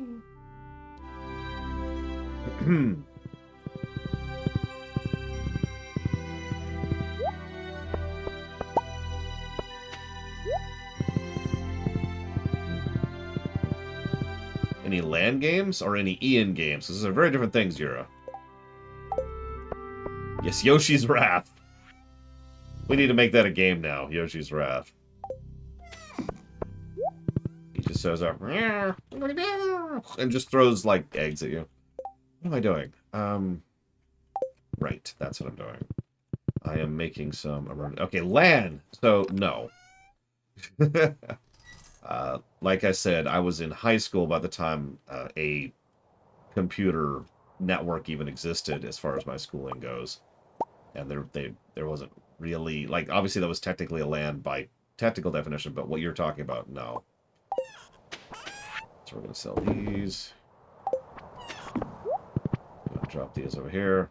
So I have played a little bit of Bowser's Fury with my niece. Obviously, I play Bowser Jr. Obviously, she plays Mario. And she runs around and bops enemies because she thinks it's funny.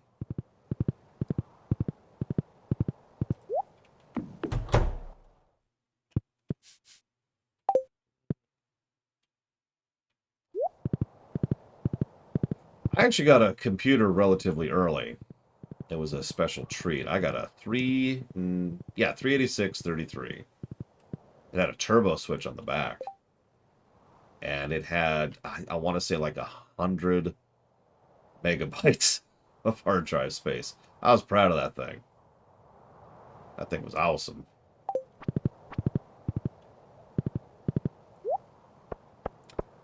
Then I had that computer for a long time because I wasn't exactly super rich growing up. But, you know, I had a computer. I was happy with it. Yep, there was a message where you could safely turn off your computer. Oh, geez, that thing. Hell, I actually got internet when I was in high school. Just internet. Good old 14.4.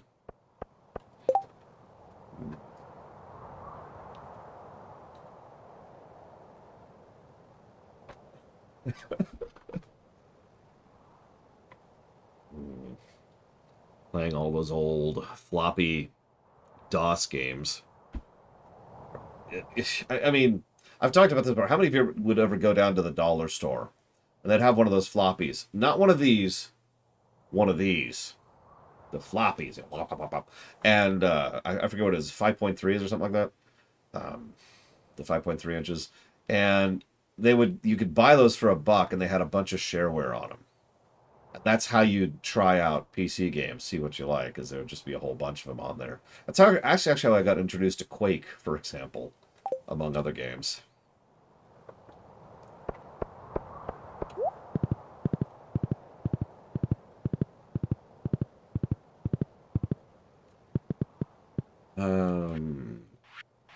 So I realize this is just devolving into I'm old. My apologies.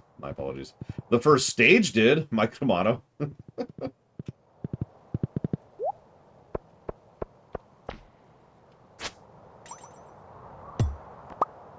And yeah, you gotta understand, when I say floppy, I am misspeaking. Because, you'd get a couple. Who'd come like in an envelope. I remember having TIE Fighter on several floppies. That's another example. Turn it up now. Where are my figures? Just a couple. Just a couple. I remember the smaller drive, the 3.5 drive, because I had to buy one of those. The computer I had didn't have one built in. It was the first time I ever worked with hardware. And for those of you who don't understand the significance of that, when I started actually becoming more of an IT person, hardware was kind of my thing. Like, we all have our specialties, right? So if anybody had a hardware issue, they'd probably go and poke me about it. And that all goes back to installing that, whatever that was, 3.5 or whatever drive in that 386. Naturally, I screwed it up. Where are my...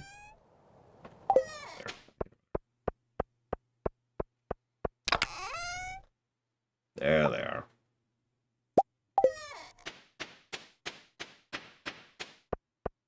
Just gonna set something up here while I'm thinking about it.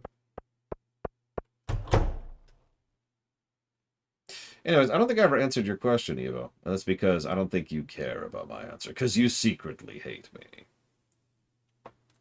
Or openly? Openly hate me. Alright, hang on. So, what would I go back to school for? That is a good question. 1, 2, 3. 1, 2. Right there. There. There.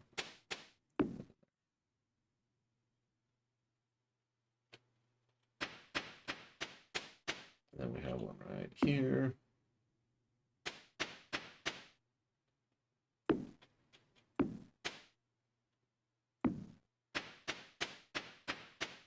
Oh god, Baldur's Gate. It's tricky. Oh god, I remember the first time. So I think we were upgrading to Windows. It was 95 or 98. I actually don't remember because it was about the same time, and we lived in the same place at the same time. But we were upgrading, and it required a CD, and I'm like, Mom, we don't have a CD drive. So we had to go buy a CD drive. And then I go to install it, and I'm like, Mom, this isn't going to fit. We had to take out the big floppy drive because it was the same slot in order to fit in the CD slot. It just felt like a weird turning point. And then immediately after that, I got my first CD game. Now, can anybody in chat guess my first CD game? I remember it distinctly because it was kind of a sea change for me in gaming. I've actually talked about it before.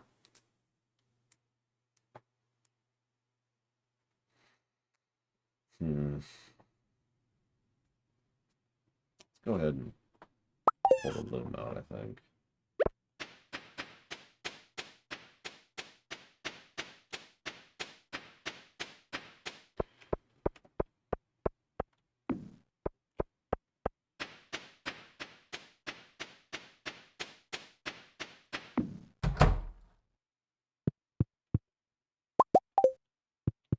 No guesses?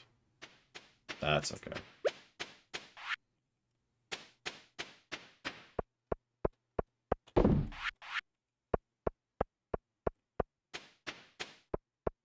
Yeah, literally everybody fails. By default, I guess. Hug.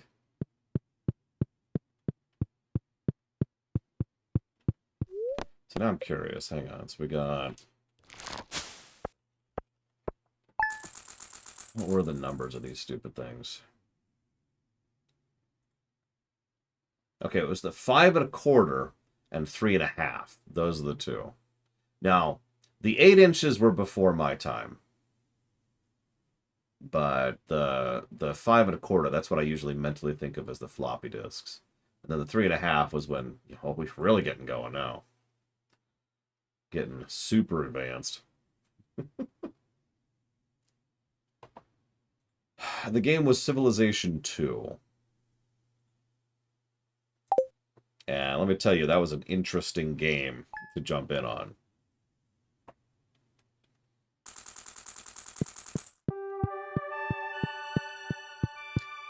So the first Final Fantasy game I ever played was 1, of course, on the NES. But same experience. I played it with my dad. And he hated it. He kept getting so mad at it. Because you remember FF1 on the NES, right?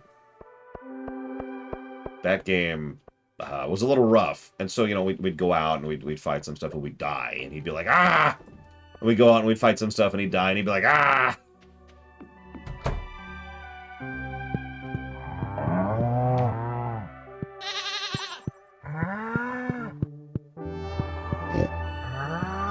Why do they keep hitting so hard? Why can't I just jump on them?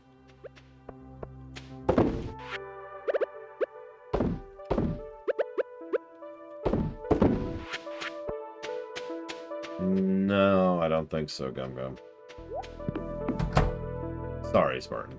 I figured everybody gave up.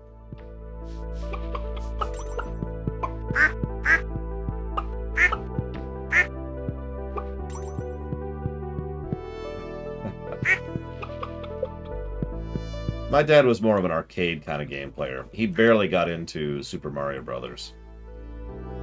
To this day, some of his favorite games are like, you know, Pac-Man, that era, that kind of thing.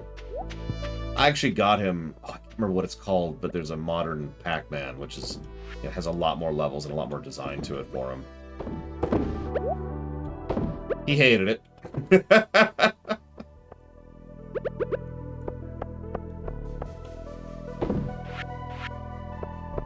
Oh, Dragon Warrior.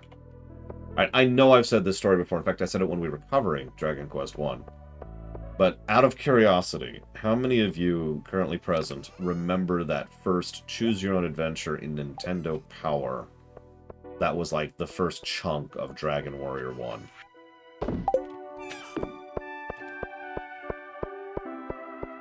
I still have that issue. I know, because I pulled it out for that stream.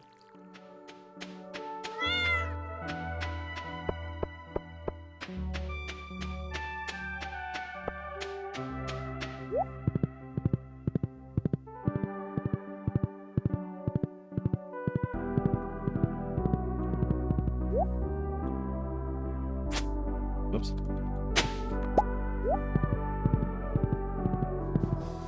For those of you who weren't here for that story, the reason I mentioned that specifically is that's exactly what made me fall in love with Dragon Warrior. I was like, oh, this is so cool, because I love Choose Your Own Adventure games.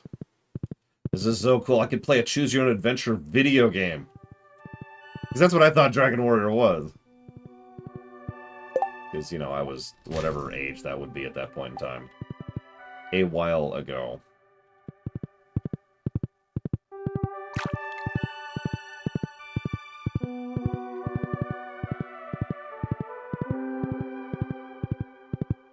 And then, of course, Choose Your Own Adventure stories also used to bother me a bit.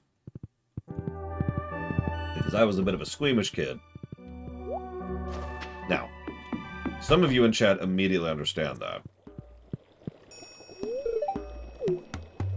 For those of you who don't, Choose Your Own Adventure games, books, yeah, they got dark.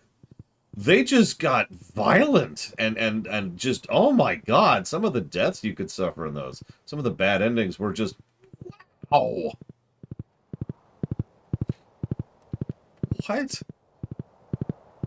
Yeah, there were some very abrupt deaths, and it's just like, oh my god, the last thing you see as you're descending down is the spike staring up at your eyes. And it's like, whoa, okay, that's a thing that just happened.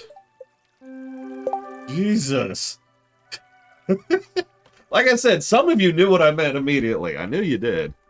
One of, where was it? You know, hey, it's right here. Give me 1 second. Give me 1 second. Because there's this one that stuck with me forever. Give me a second to find it. I got them right here. I got the Mario Choose Your Own Adventure games. I only made like 10 of these.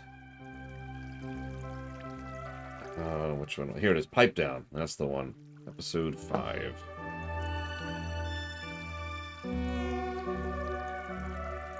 And this is relatively mild, but it stuck with me for so long. I'm paused. We're good.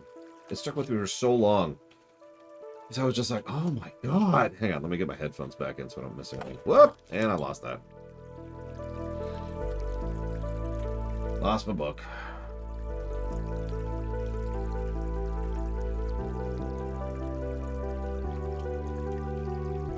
Give me a second, I gotta find it. You know how these are, they're out of order. I always wondered what formula they used to determine which pages were where.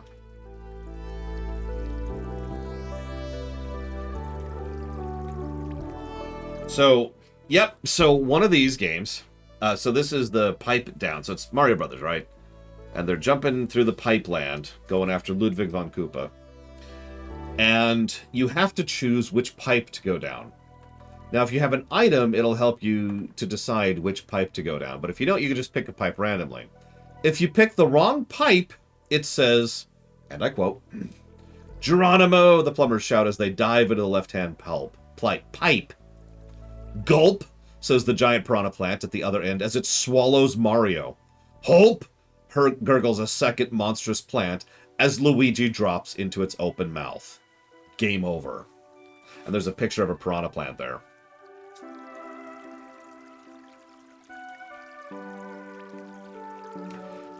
And the more you think about that, the more horrifying that gets. And that has stuck with me ever since I first read that. Oh my god. Yeah, we just got eaten alive.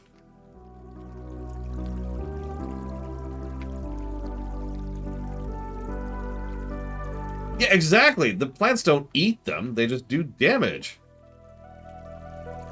It's like, no, you just got eaten. Alive.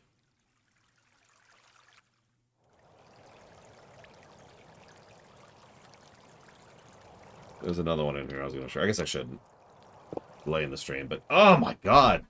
There was one where you were fighting off Nazis, I remember. I don't remember which one it's called. I don't own it anymore. And you're just a kid, right? You're literally playing some teenage kid who's like trying to dodge Nazis. And I'm not gonna detail all the endings there, but I remember several of the endings to that particular story. And all of them involved horrible, horrible death. Like, one of them was literally a firing squad. And they could have just said they line you up at the firing squad at the end. But no. They describe everything up to the gunshot.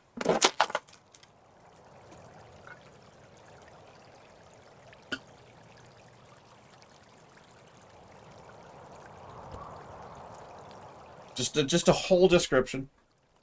Lining up, blindfold. You can't see your killers, but you can hear that they're there. Mario fighting Nazis. I mean, I'd play the crap out of that. Okay, so what do I need here? Marnie. And Alex and... I'm never going to get Harvey. Harvey's just... Ugh. Castle Kupenstein. Let's do it. Let's make it happen. Spartan, I've got a game idea for you.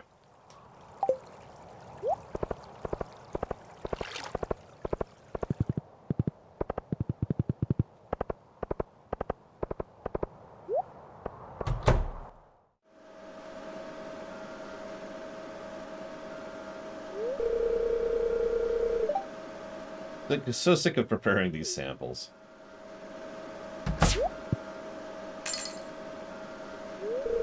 Oh no! The whole sample's ruined. Harvey's gonna kill me.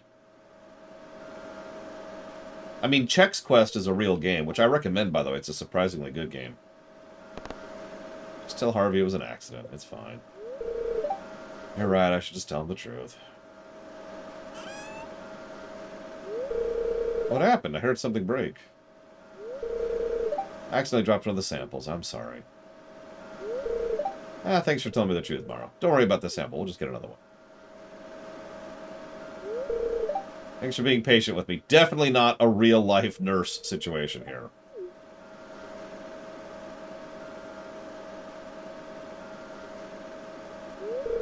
Laura, you're looking a bit pale. Are you feeling okay? How could you tell? Since I'm an elf, there's another one. Chex Quest, what? Seriously, I'm not joking. I think it's freeware at the moment. Go look up Chex Quest. It is a surprisingly enjoyable game. It's very short. It's just like, what, 10 levels or something like that? You should go look it up. If nothing else, go to YouTube, find the cutscenes for Chex Quest, and watch them. Laura, I was just about to write you a letter. You see, my records indicate you're due for your annual checkup. No! Now, there's no need to worry. I'll be quick and painless. Please follow me. Harvey, you don't need to bilk me for money. I'm rich. Just say, hey, I need some money, and I'll be like, okay.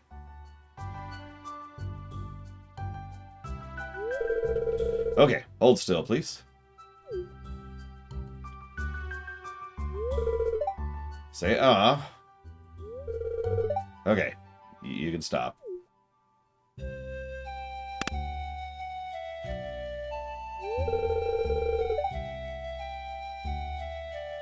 I just need to check your vitals. I'm sorry, Chex Quest is on the Switch? Seriously? I need to buy that.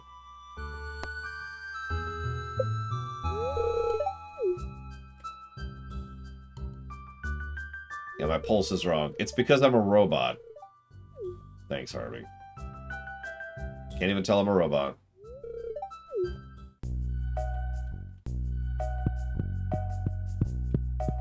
Which one, Deathman Zero? But either way, no, is the answer to your question. Home-cooked meals are the best. Have some mayo, Harvey. Hey, the quack.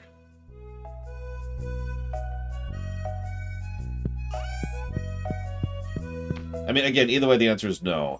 So I tend to not play games unless they're played for the show. So new games I tend to not have time to play until I'm streaming them. And Pokemon Arceus isn't funded yet, and neither is Scarlet and Violet. So neither of those have happened yet. Looking forward to both. But then again, I'm one of those weirdos who actually enjoyed S.H.I.E.L.D. So what the hell do I know?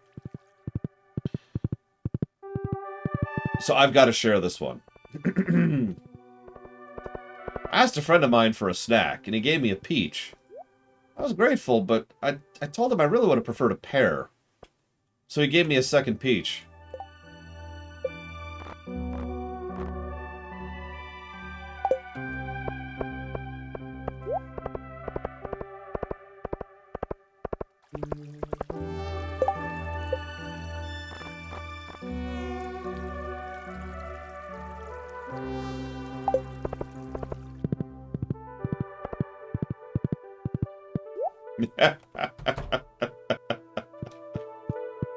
What?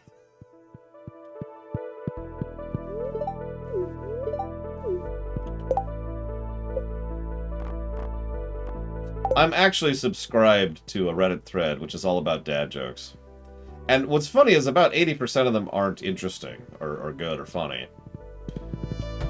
And I know what you're thinking, but the joke you just told isn't funny. No, the joke I just told is a dad joke. But a lot of people seem to think that a dad joke just means a joke that is not funny. But no, there's an art to dad jokes. You gotta have a specific vibe to it. Wordplay is often important, as are puns. Don't make me go into discussing the math of joke telling again. I'll do it. I'm crazy.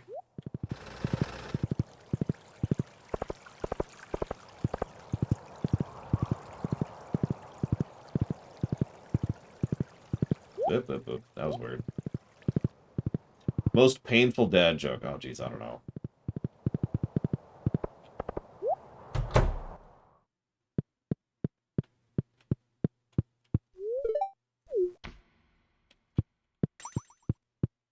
Okay, so that's... Sorry, I'm trying to stay organized here. I need a rep.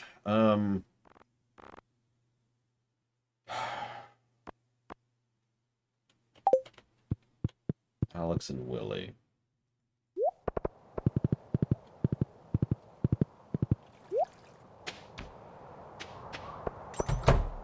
What's that, Fife? You gotta share now. Pretty sure George needs rep, too.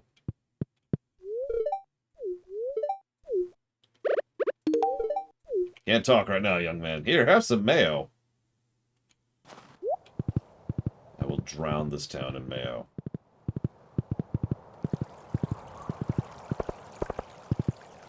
Nah, it's nothing. Don't worry about it. Don't worry about it. It's just, you know, Co-frickin' Carnage decided to raid me, which may or may not have caused me a heart attack on the spot. What's really funny is I see a user show up in chat named Co-Carnage, and I'm like, okay. There's no way that's actually him. There's no way that's actually him. So, obviously, some bot or something has just shown up, and I'm going to have to deal with that in a minute. That was kind of my attitude. Like, okay, I'm just watching to see what they're going to do. Then the raid hit, and I'm like, oh my god, that's actually Co-Carnage. What the hell?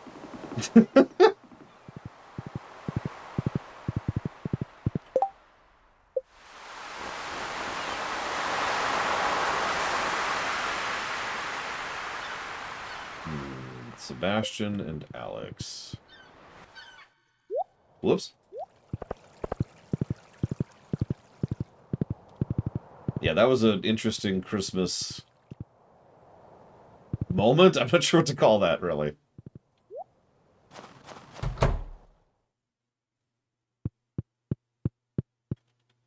We'll go with moment. Ever had a good raid in WoW? I've had hundreds of good raids in WoW. You kidding me? I've been raiding in WoW. Well, I raided in WoW from Vanilla to Legion. I didn't really raid in BFA or Shadowlands, and I have no plans to raid in Dragonflight. Oh. Too many, Mike Kamano. Way too many. Let's see if we can find Sebastian.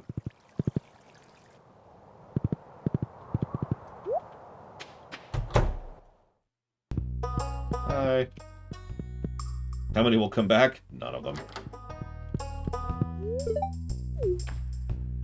Give you some ice cream.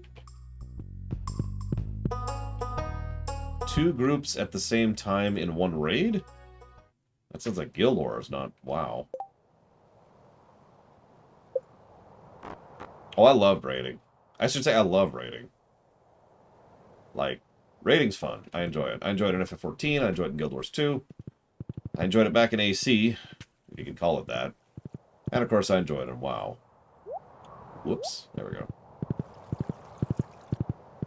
Let's see if I can find Marnie. So, are you sure you're not talking about the Broken Shore event, which is not a raid, Gum Gum? Like, describe it at least a little bit to me, and there's a really good chance I'll be able to narrow it down, because I know way too much about WoW. That's not true. I know exactly enough about WoW.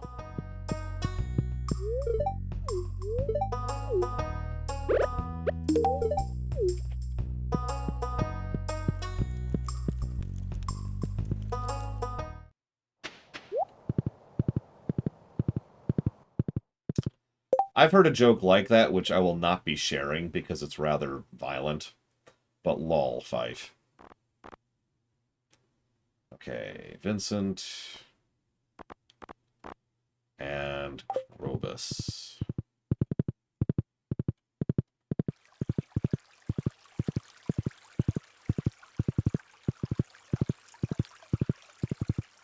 Still no sis. Oop.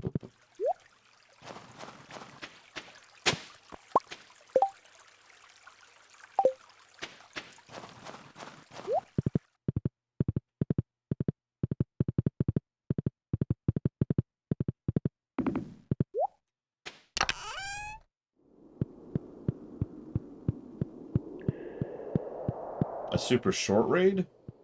Hang on. So are we talking about, like, video game raids or Twitch raids? There's actually a lot of different definitions of rage. You gotta work with me here. Okay, so a raid in WoW. So a short raid in WoW. So actually there is a type of raid we usually used to call Elixir raids, or just boss raids. It was actually a common thing. I don't think they do that anymore. But the idea was there's literally just one boss. This is funny because FF14 took this concept and ran with it, and they have the, what do they call them? They have the normal raid series, which follows the same precept, but also the trials is what they call those. And it's the same concept. You just have a little bit of trash and then boss. And that's your short raid. It's just like a quick 5 to 10 minute affair. There's quite a few of those. What am I doing? I am giving you void mayonnaise. Enjoy.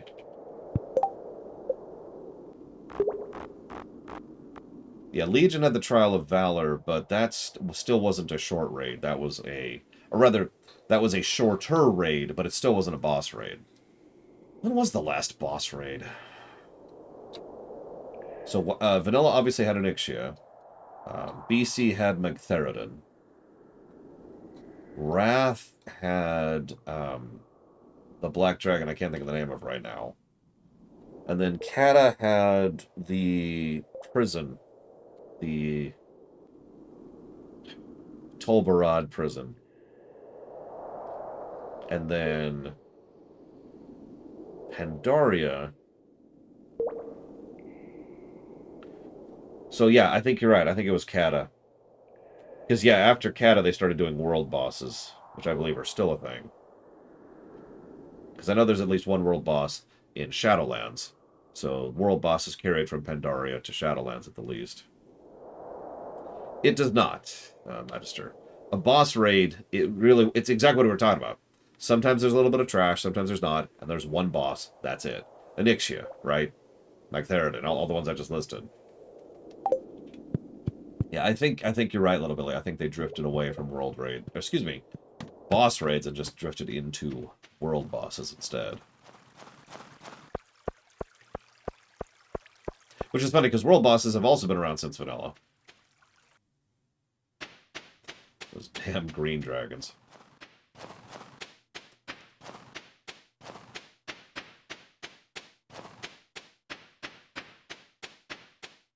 The raids in Destiny definitely exist. Maybe.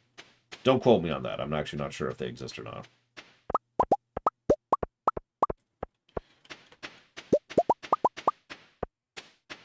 So, more in-depth answer. I've never raided in Destiny, and I never will. Me and my friends poked at Destiny and got right back out because it just really wasn't our thing. Years later, we went ahead and tried Destiny 2. Destiny 2 was enjoyable. You know, we liked it, relatively. But we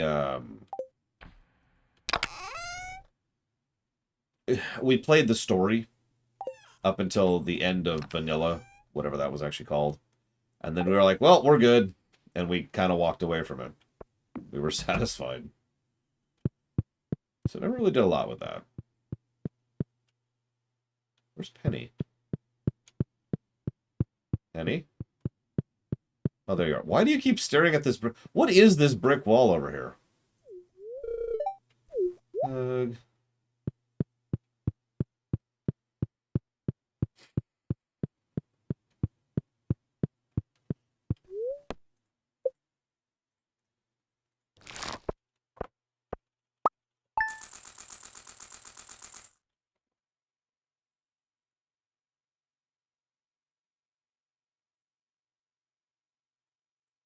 So I wouldn't say the jailer counts. In fact, I'm not even sure why you'd say the jailer was a boss raid. Because the jailer is part of the sepulchre of the first ones, which has like 1, 2, 3, 4, 5, 6, 7, 8, 9, 10, 11 bosses in it.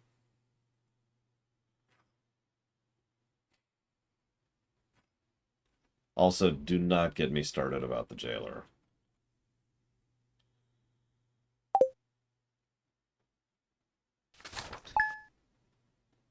I'd say so, Yura. It was a fun Christmas. Weirdly enough. Well, most LFRs tend to jump to the last fight. That's been true since LFR existed, actually.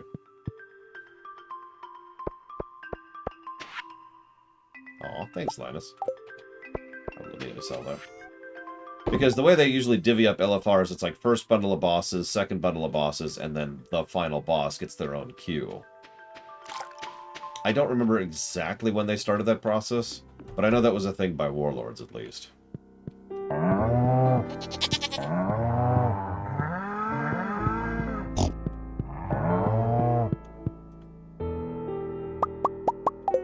I mean, we all know Shadowlands was simultaneously rushed and dragged out. Which is just endemic of production cycles in general, isn't it?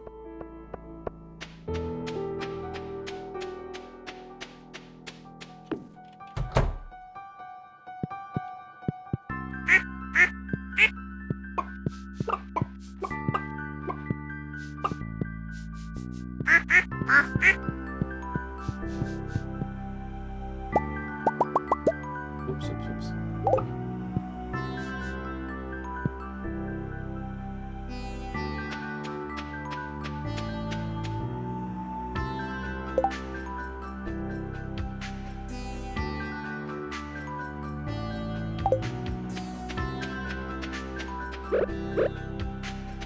I suppose we'll talk about Shadowlands someday. If I'm being totally honest, as much as I'm looking forward to the WoW review, I'm not looking forward to Shadowlands part of that review.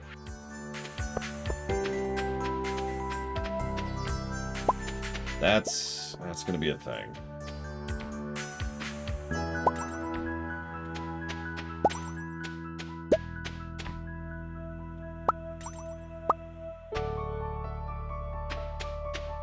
Come on, there we go.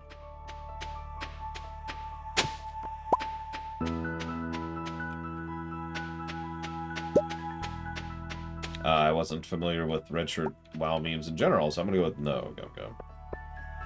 You know me, I hate joy in life, so I'm not into memes, really. Unless they involve waking up in Skyrim.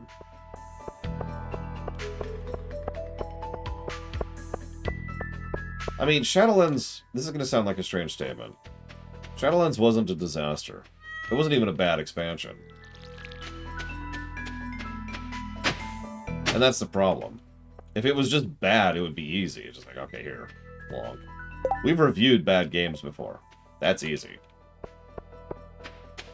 You know, there's a lot of value and purpose in being like, okay, here's what they did wrong. Here's why they did it wrong.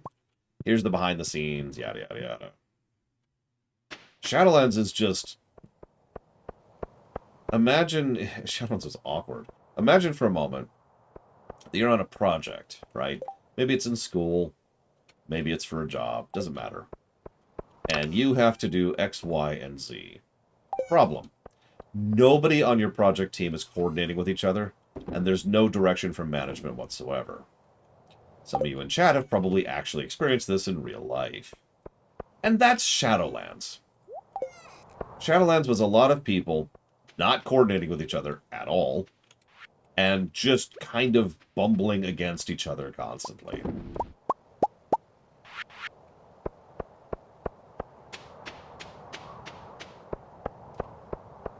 So, inconsistency be thy watchword. Alright, so is this still the same day? I think it is. Yeah, it is. Okay, so I can talk to Pierre, Gus, and Marty. See if I can push those over the line.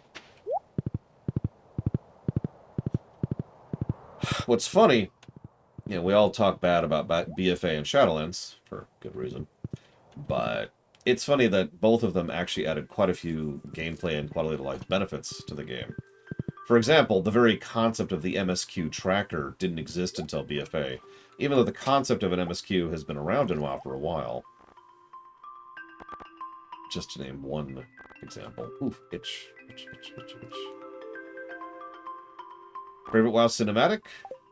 You mean like the once per expansion cinematics, or any cutscene? Because those are two very different questions.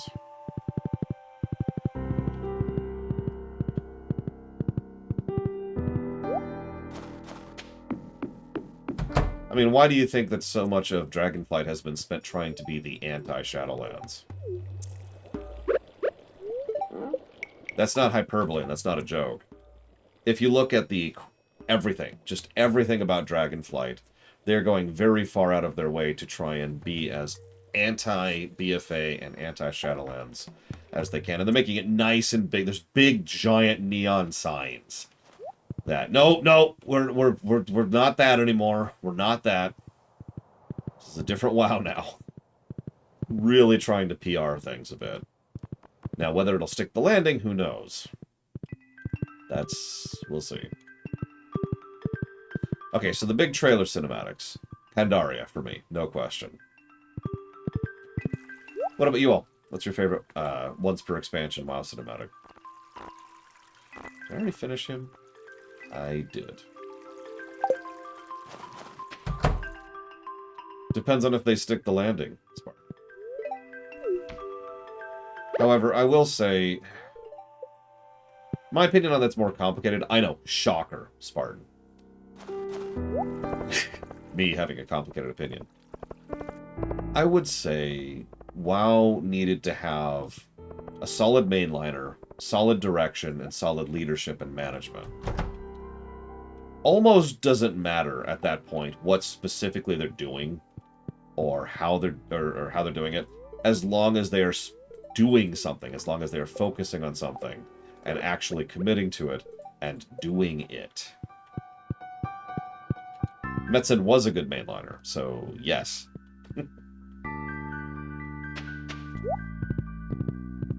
Because, hi Evo, because the problem is WoW has been, I'm going to say this as bluntly as I can, managementless, directionless, and rudderless for years now.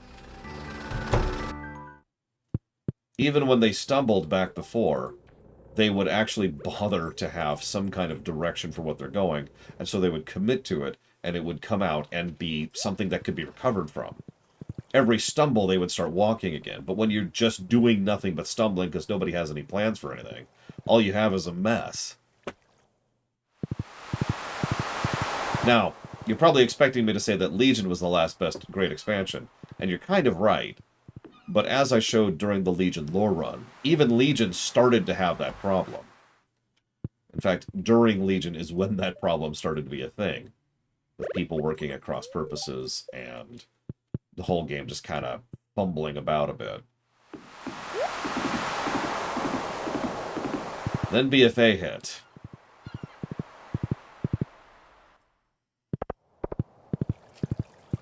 I'll never forget the announcement of BFA. I was doing one of my coverages, so I was restreaming BlizzCon. And the moment they started talking about the HVA stuff, I was so immeasurably de-invested. So, how many of you were there for that? Because I just started playing Mega Man. I just pulled up Mega Man 2 and started speedrunning Mega Man. Because it was just like, okay. And everything they were talking about and everything they were announcing at that announcement, it was just, nope, nope, nope. It was like the anti-me.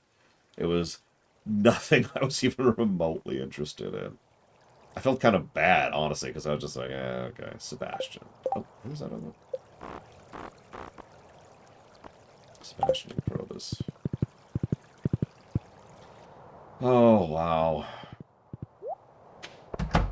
And then BFA was a thing.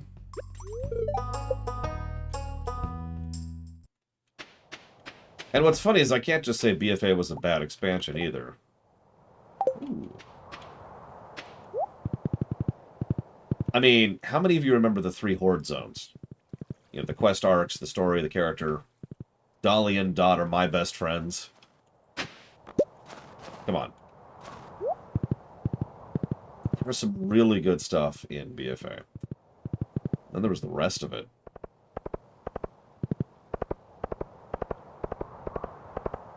BFA also brought us the idea of allied races, which I do think was a good move.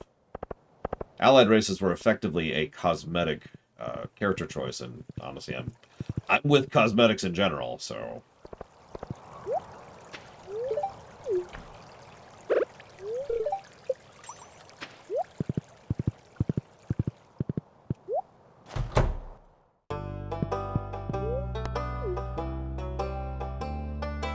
where's the other skulls? Oh, they're up there. No, whatever.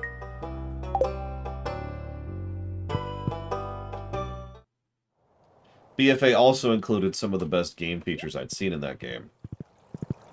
The Nightmare Visions and the Corrupted Gear, which were both amazing systems. Which were then immediately abandoned and haven't been touched on since. But damn it, they were good.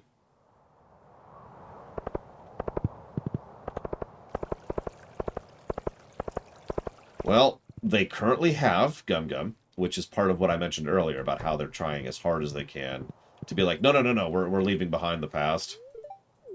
Multiple story arcs and multiple characters, or sorry, quest arcs and multiple characters have said repeatedly throughout Dragonflight, the war's over, we're at peace with each other, there's no HVA, there's no HVA, there's no HVA. Just hammering it in to be like, no, we're done with that, we're done with that. Now, who knows if that'll stick.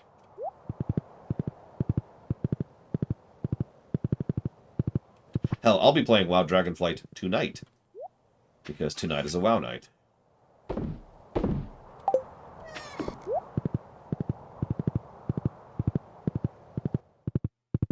Yeah, the modular system thing. Same server as always, little Billy. Same server as always. Trying to... Oh, sorry. Right, wrong thing, wrong thing.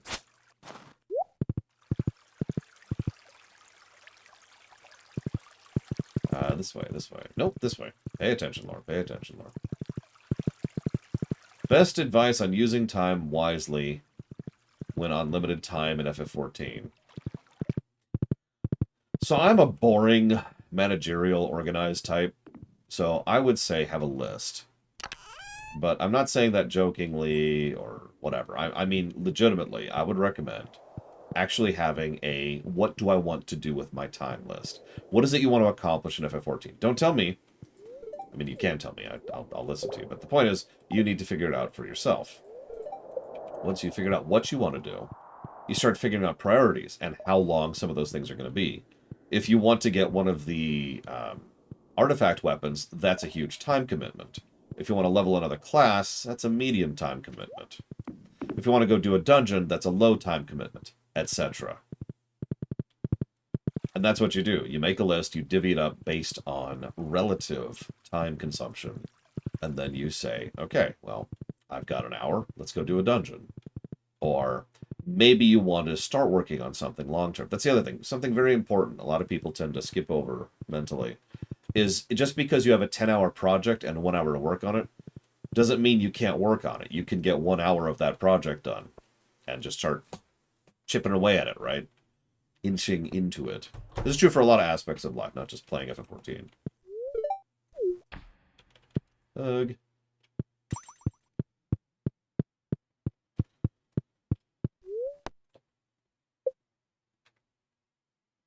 So DeQuack says, do I think WoW will ever come to console?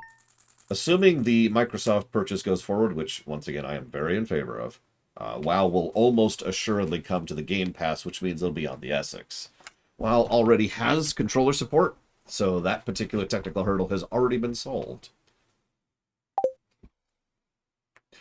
Now, will it come out on the PS5? Much trickier of a question.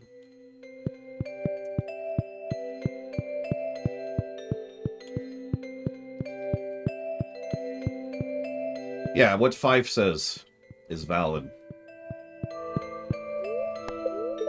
I don't know why I'm checking this.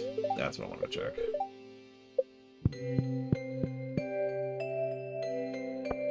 Oh, hi, Penny. Aww.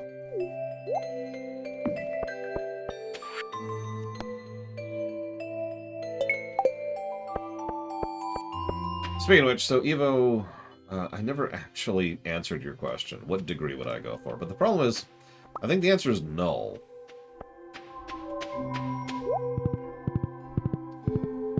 That doesn't mean anything, unfortunately, to Quack. Sony, and it is Sony's fault. I'm sorry. Let's just be very blunt about this. Sony has been very stupid this last year. Honestly, probably about 2 years at this point. And they're getting worse, not better. So...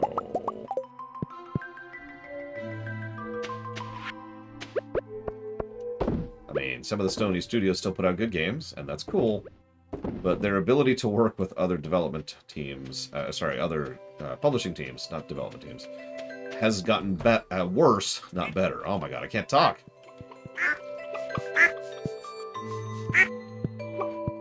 Sorry, I'm fighting a headache too, which is part of the issue here.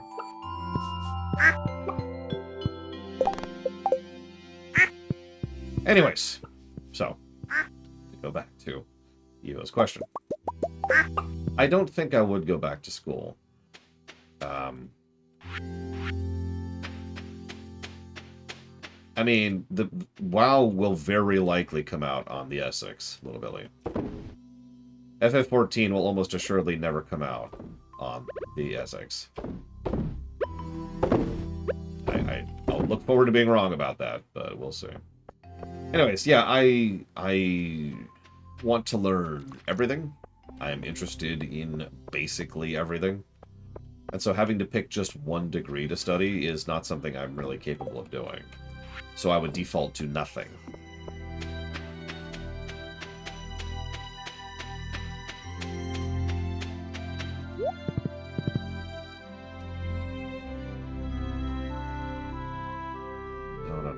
Xbox.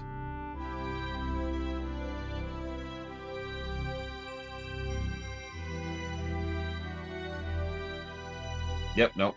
FF14 is not on Xbox. I actually just double-checked myself to make sure. The last I heard, and I was correct, unfortunately, is that Microsoft is still trying to get FF14 on the Xbox and failing at it. And the reason why, well, it's complicated. But anyways. But yeah, I wouldn't go back to college for it. Not only do I not have the time, obviously, but I can't just pick one thing. So I wouldn't.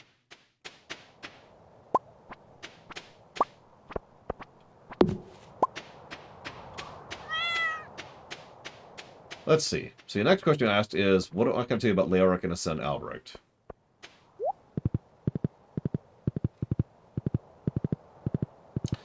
I don't think Leoric has any lines. If he hasn't had any lines already, I don't think he's ever going to. I could be wrong about that. But that's my immediate answer. So that's what I'm going to tell you about Leoric. That's why they call me the Time Lord, prisoners. As far as Albrecht, that's a little bit more interesting. He will have lines later on. In fact, he will be a major quest giver. Well, I guess whatever. In Diablo 3 Act 1, specifically.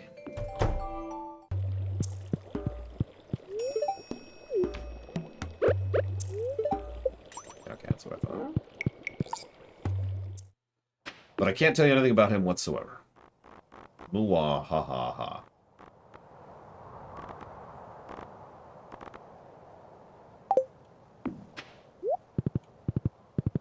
I think Anduin. Who's Anduin? Okay. Albrecht is someone who is trying to make the best he can out of a bad situation. He's still relatively young and has been handed the throne that he was not ready for of a dying kingdom that is currently being cursed by demons and other fun stuff. He is doing the best thing he can to try and restore the area as best he can. That's Albrecht.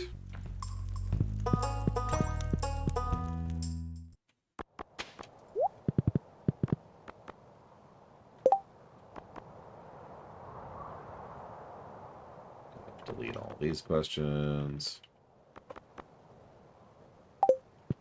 Have you ever understood the trend of collector's editions? Absolutely. Collector's editions, occasionally, are very worth a damn. Emphasis on the occasionally part. 20-ish, 30-ish, 50-ish, 80-ish, Evo. Somewhere around there. 300? I don't know. 7,000. Real talk, I don't know. He's probably in his 20s. Somewhere. His age hasn't really mattered yet, so I haven't sat down and really nailed down the specifics yet. I may never.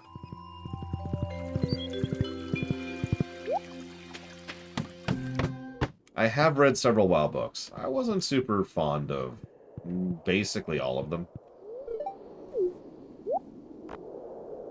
Unlike Giga Pudding.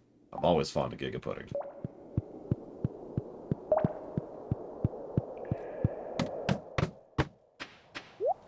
I mean, honestly, I'm one of those people who think Knack is a hack. And I'm not just saying that to be funny. I think he's a terrible writer.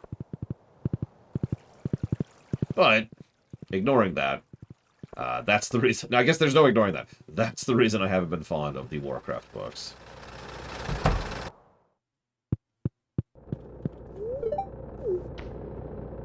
I mean, if you literally want... Well, nah, don't do that. But yeah, he's young. Albrecht is very young.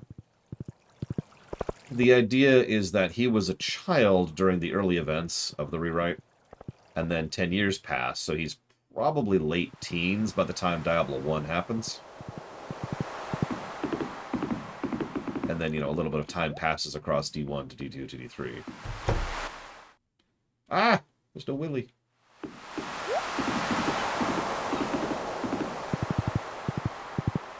Aw. I'm sorry, Yura. Ironically, I didn't like the WoW comic books either, but they were at least competently drawn. It's just, you know, They starred. Yeah, anyways. Ahem. We're going to discontinue that conversation immediately. Pierre and Gus. Pierre and Gus. Seeds for sale. It's winter. Although while I'm here. You literally don't have seeds for sale. You liar. Grab some of those. I'm going to need those for spring.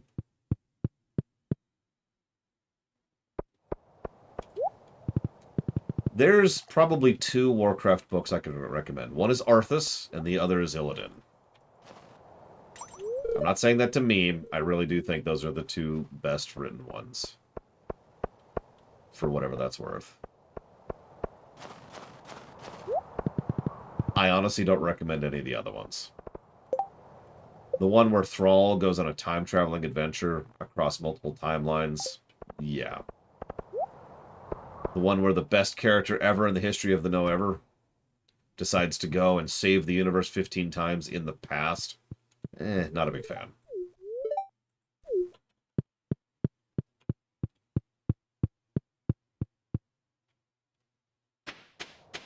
Even the Lord of the Clans wasn't really all that great for me. Oh, did we just... We just finished Pierre! Hey! Okay, so we're done with Pierre. Inching across the finishing line here. So we still need... Willie, I have no idea where he is. Willie, Kent, George. That's Sandy. Willie, Kent, George, Sandy. Willie, Kent, and Sandy.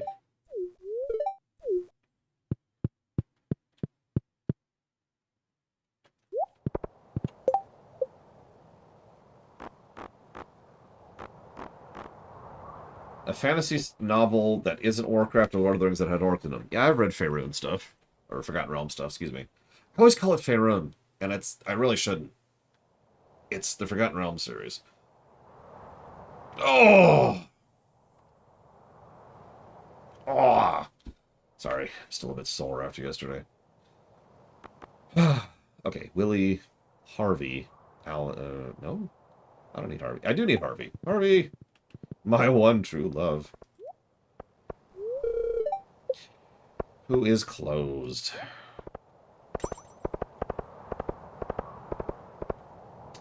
Anyway, sorry, I never finished the collector's thing.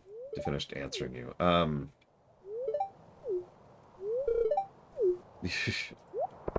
It depends on what comes with it. And that's kind of life, I guess. But some collector's editions have some really cool stuff. And some don't. And that's really all there is to that. Obviously, that's also going to be individual. What you like, what you don't like. Oh, man, I just love... You know, custom Nuka bombs or whatever that came with, I think, Fallout 4, I want to say.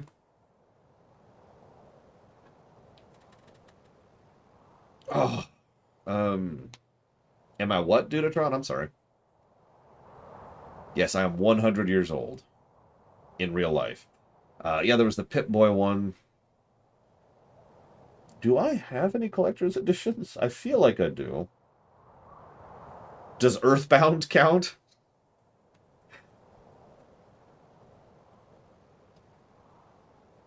Because, oh, I don't have it right there. Where is that?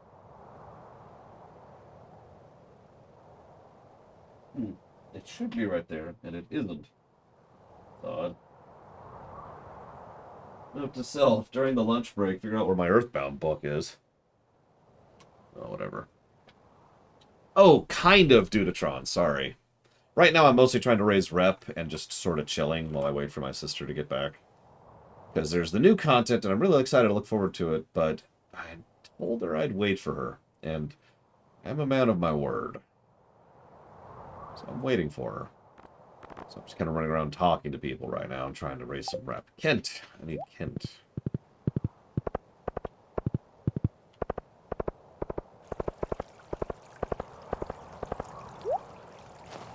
I don't think I have any collector's editions.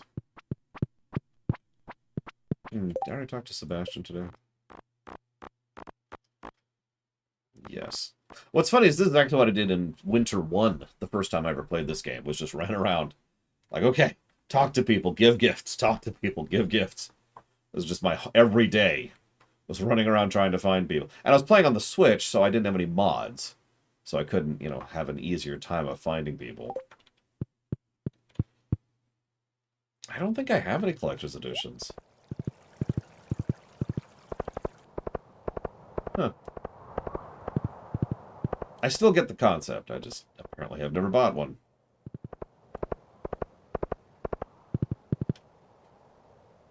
Hmm.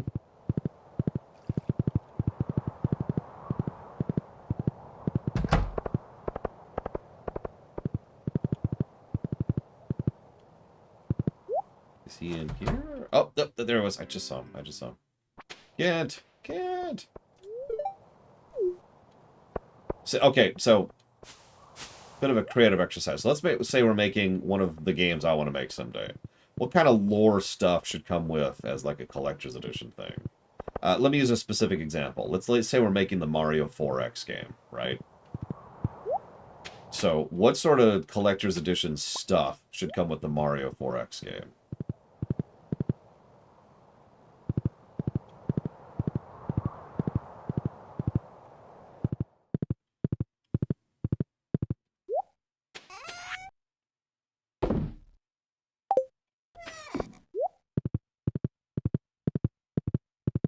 A map. I do like the idea of a map. Like a proper cloth map, right? Like a real map.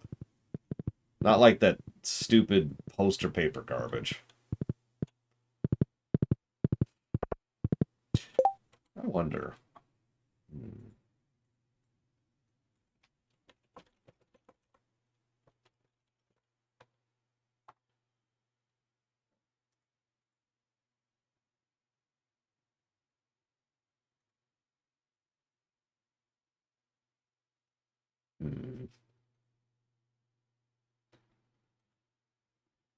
Yeah, no, nice.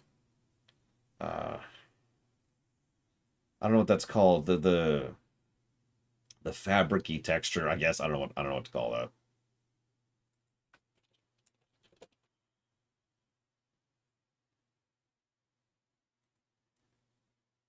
No, not parchment, because again, I want it to be fabric. I want it to be like the kind of thing you could literally roll up, right? Anyways, best map in MMORPGs. So I assume you mean from a gameplay design perspective. In which case, yeah, it's Guild Wars 2. Canvas. That's actually the term I was thinking of. Canvassy. Yes, thank you. You're probably wondering why I haven't done anything more with the farm layout. The main reason is I can't yet. So I need oak. I need 20-ish more oak. And until I get that, I can't knock down these trees, which are in the way. So we're just kind of living with it for the moment. Although, speaking of which...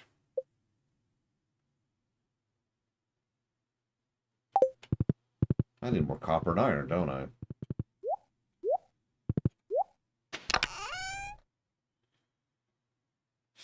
I do. So again, from a gameplay design perspective, best in-game map. Whoops. Now, let's get this out of the way. It's not FF14's. FF14's in-game map isn't great. It's not bad, but it's there. It's its own thing. So that's not it. Dead Space, last I checked, is not an MMO. Unless it is, in which case, holy crap. That explains so much. All those other NPCs I kept failing to save, they were just other players. I feel bad now.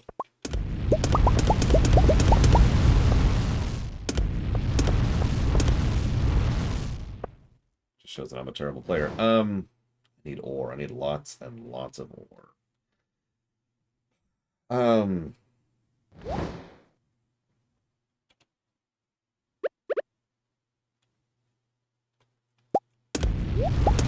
FF14's map, the main problem with it is that it prioritizes being aesthetic rather than being, a useful map.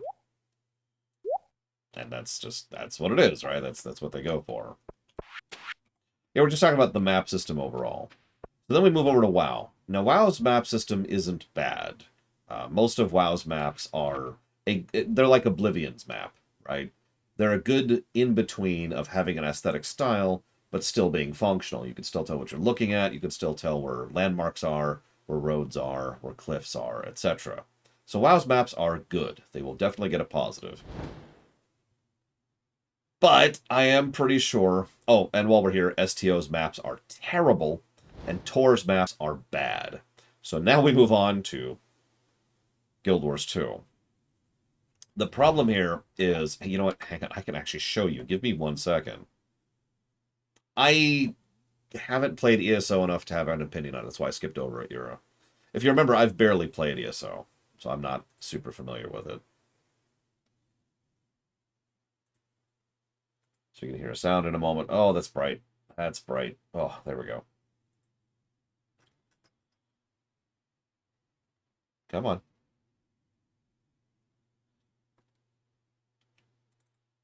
Oh, looks like I have it muted. Okay, no sounds, no sounds.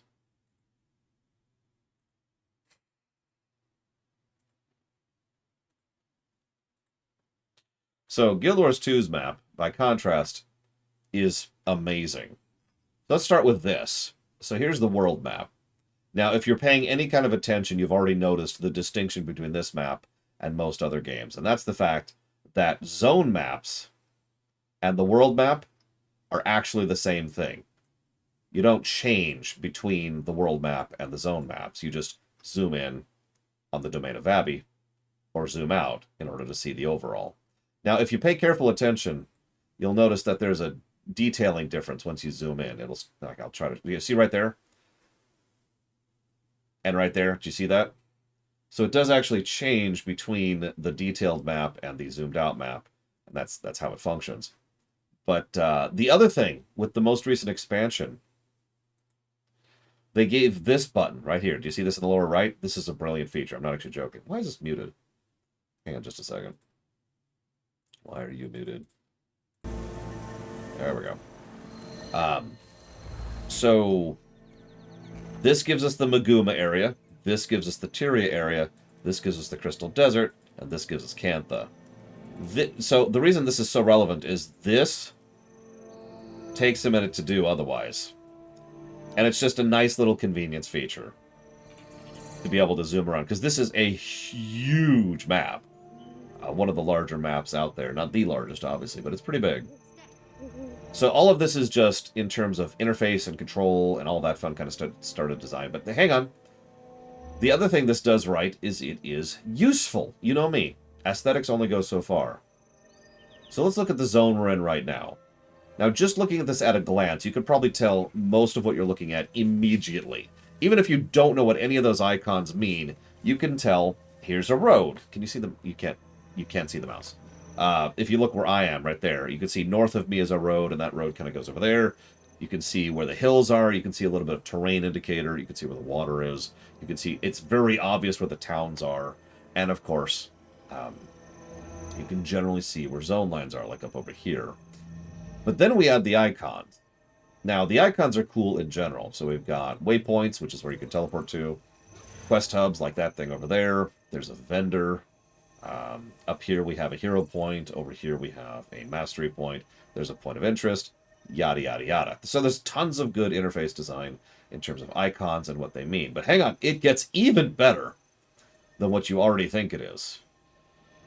Because if I go to a zone I haven't completed, give me a second to find one. Because I've actually almost swept the map. Oh, up here, right. I've almost swept the map, but not quite. So let's teleport really quick. By the way, you can teleport from the map, like I just did. It's another good quality of life change. So here we are. We're in this town. You'll notice that this is loud. You can tell this is loud. Let's get on the wrong mount. There we go. Yeah, let's get to someplace a little more quiet. Guild Wars 2, whenever we review it, is going to get a lot of visual aesthetic positives, by the way. Especially on the viscerality side of things. Because this is my freaking mount. It's made of lightning. Anyways. So hold on. So I haven't finished this zone, right? Oh, there's a dead ally right there. If you look in the upper left, up here-ish, you can kind of see that, I know it's right below the timer. You can see that there's a completion thing. It tells me I have 0 of 13 hearts, 2 of 6 hero challenges, 6 of 14 teleport spots, 0 of 8 vistas, and 1 of 14 points of interest. But that's not the cool part. Let me zoom out a bit and do this. Do you see that little sparkle? That, if I mouse over, that tells me the ones that I haven't gotten yet. Like that. Now, you can't see all of them, but you get the idea, right? So you can actually have a bit of an indicator on specifically what you're missing on the map, kind of like Metroid Dread. And it shows you that per zone, but it also shows you it per world. If you notice, I can do that for the entire world, too.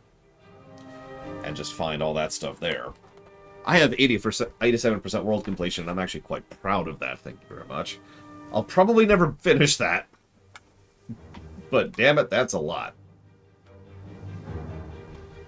So, this is probably the best map in MMOs, and all of that is why. Also, when you're super zoomed out, you can see your current quests. That's the green thing. You can see the current zone line. That's over there. You can see dungeons up here. You can see raids. You can see fractals. I think there's a couple other things you could see. I could be wrong. Yeah, let's go down here. Boop. You can also see guild members on the map here. Anyways, my character's name, this particular character is named Zalanerm Bastion, if you're wondering. She's currently wearing the outfit we got from the event. And she is a sniper who can kill anything while healing for killing anything. So she's my strongest and most boring character I play as. Nope, too late, Gigapudding. Took too long. Now, if you want to see a character I'm proud of their appearance...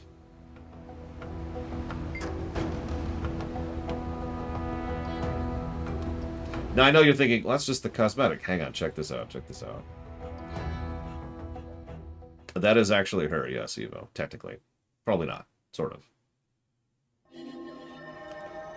I'm particularly proud of this because I happen to have this sword. Which, looks like that. And just sort of works with it.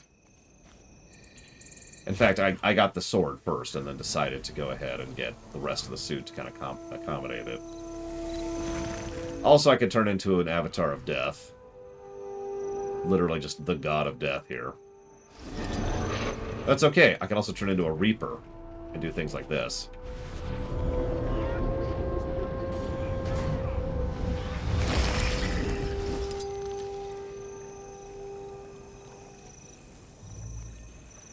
But anyways, I'm gonna stop showing that off. Back to Stardew. Zeiss! I forgot to bow and say thank you the other day. Thank you very, very much, Zeiss.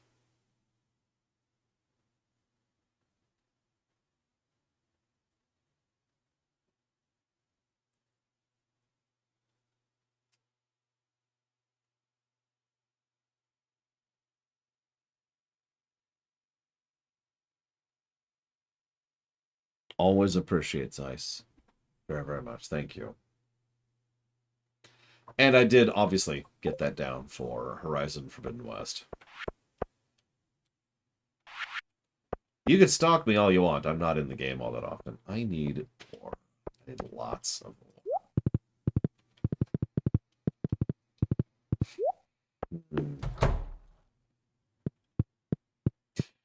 Yeah, no, I don't think it liked streaming Stardew and Guild Wars 2 at the same time.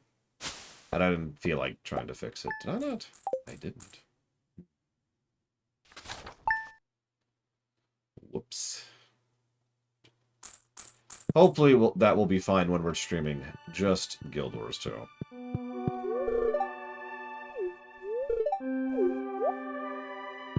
Most confusing map in gaming.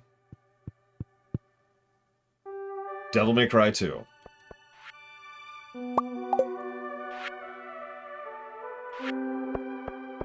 That's not true, but it's the most recent one I could think of that is a terrible map immediately. And let's be clear, it is a terrible map.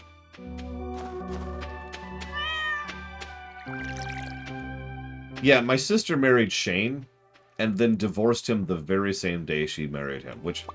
I want you to think about the timeline there. Just really picture that in character for a second, okay? So Shane's like, oh, I've got a drinking problem, and she's like, it's okay, I'll help you. And he's like, oh, thank you, with your help, we'll get through this.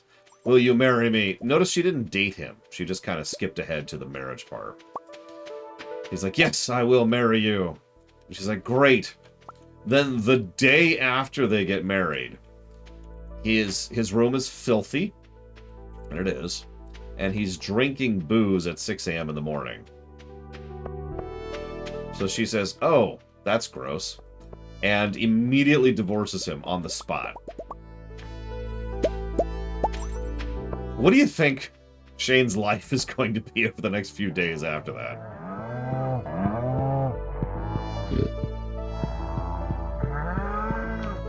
Which am I more interested in reviewing, Guild Wars 2 or ESO? It's actually a good question.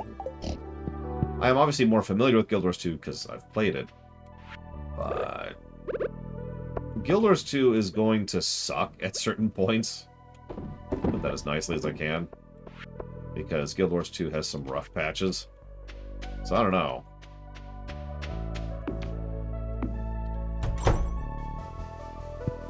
Oh yeah, till death do us part. And she had to make sure he got to that part as quickly as possible. So, as I was saying. Can a dragon within the extant look like that? I suppose a lightning dragon could. Possibly a spatial one as well. So, let's go with yes. I mean, every vanilla MMO, all of them suck. That's a rule. Every MMO takes a while to find itself and figure out what it's doing. I'd say name an MMO that doesn't have a sucky vanilla, but then someone would name one and prove me wrong, and I'd feel very stupid.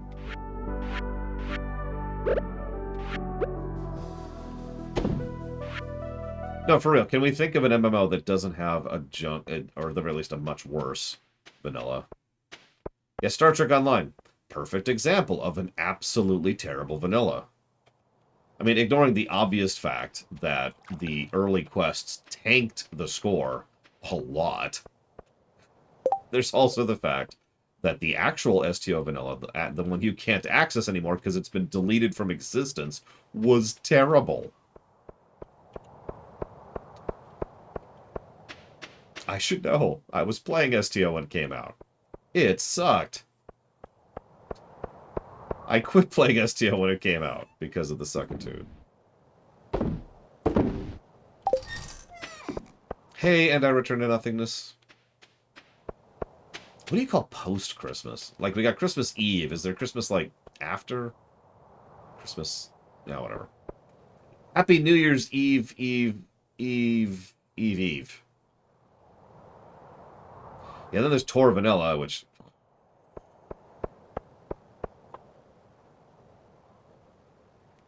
And then there's Guild Wars 2 Vanilla, which... Oh, woo. Boxing Day. There you go. Happy Boxing Day. For the longest time as a kid, I thought that meant, you know, boxing. I was a little disappointed to learn it was not.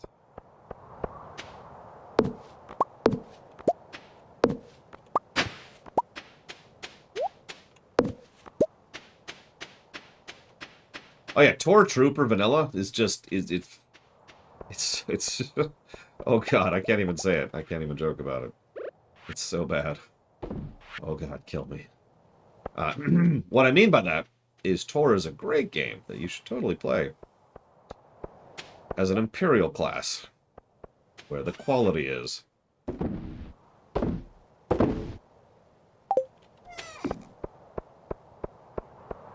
Yep, so bad it's good. That's definitely Tor Vanilla.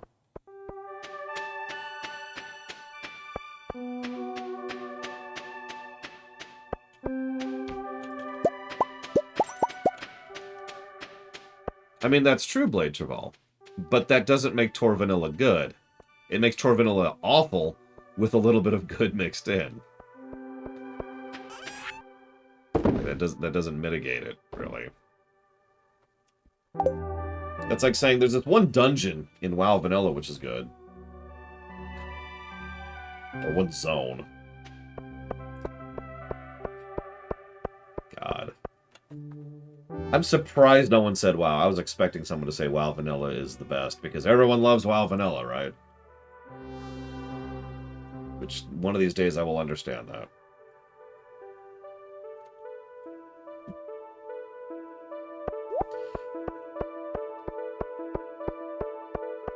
Oh yeah, that's the other thing.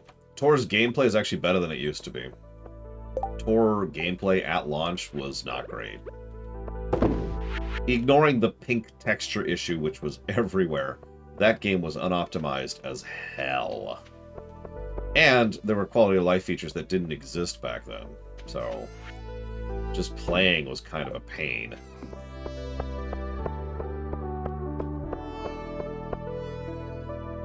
So, my friend says when we finally start the WoW review, what I should do. So you remember how we started the FF14 lore run, the review of FF14, by spending an hour and a half talking about how bad FF14 1.0 was? He thinks I should just fire up an account on WoW Vanilla and just show how absolutely awful it is. And I'm like, I don't know. That might get really boring.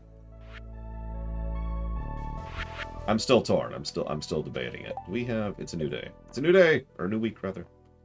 Because that's gives... So I need Marnie. Marnie! It's gonna be so boring. It's not gonna be fun. WoW Vanilla does exist. It's called WoW Classic.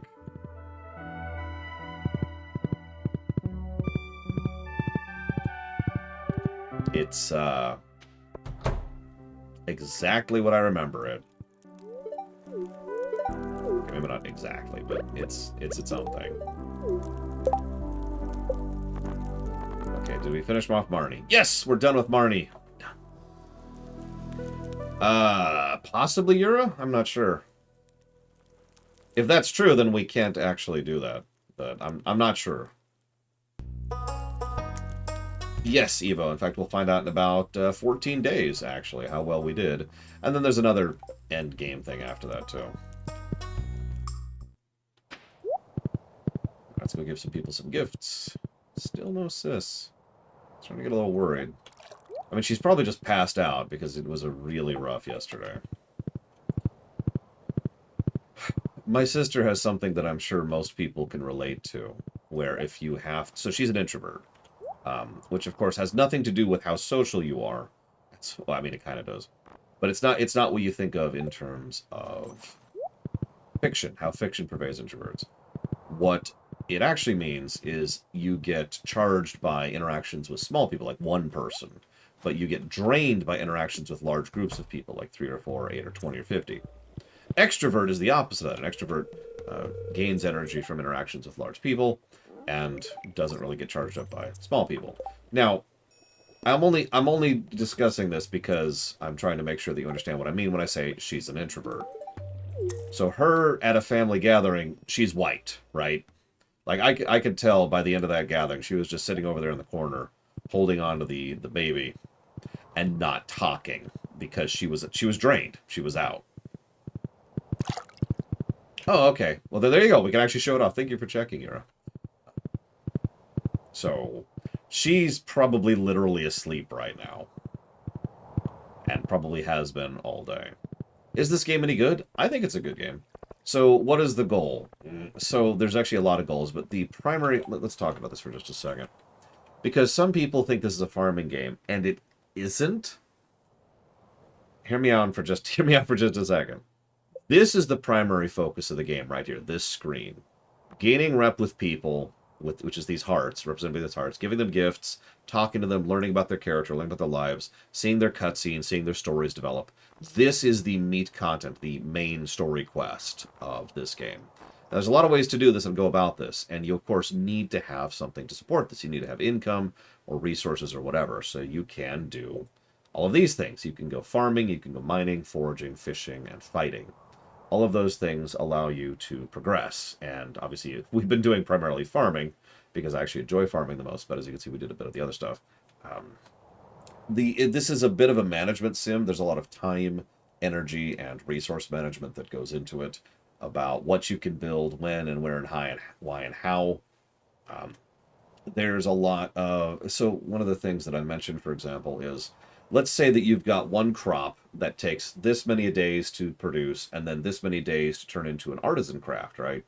So you can do this and then have this money get out of it. Now that's the best money, right? So you have to consider the seasons on top of that, and you have to consider the specific days of the season because there's only 28 days per month per season. And so if you have something that will grow every 5 days, you can on the 25th day you're just bleeding out 3 days and nothing's happening. So you have to think about that when it comes to it. Now there's ways around that. There's obviously the greenhouse, but there's also other ways to try and stagger that. Because what some people do is they'll deliberately get a crop which will produce and then produce here in a way that it staggers so that you'll have a line of crops here and then a line of crops here and then a line of crops here. And they'll produce on different days so there's no days being wasted trying to get that efficiency. And so forth and so on. That's kind of meat gameplay when it comes to this game. It's also, none of that is necessary. Everything I just said is optional. It's a very chill game or a very stressful game, dependent entirely upon how you play it and what you want out of it.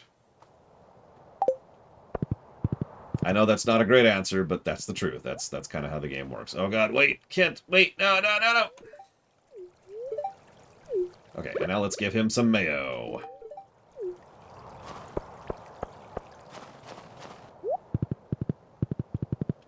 Do we still need Vincent? Right now I'm trying to stay organized and keep everybody happy by giving ice cream and mayonnaise to people. Yeah, so I've mentioned several times my Switch playthrough of this game, which I think we have officially now passed in terms of timeline.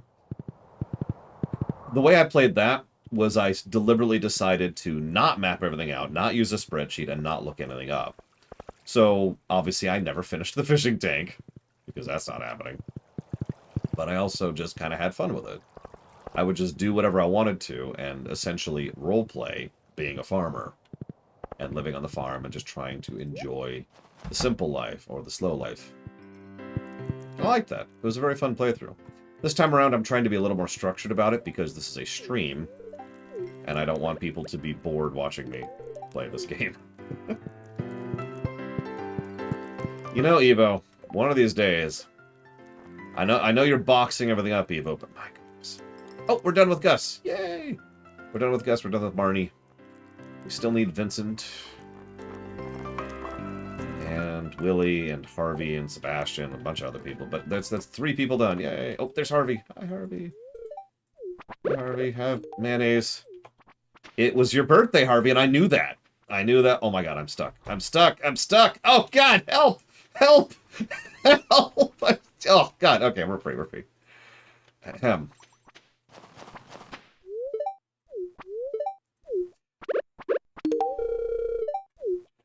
Ahem. So, Willie, hi.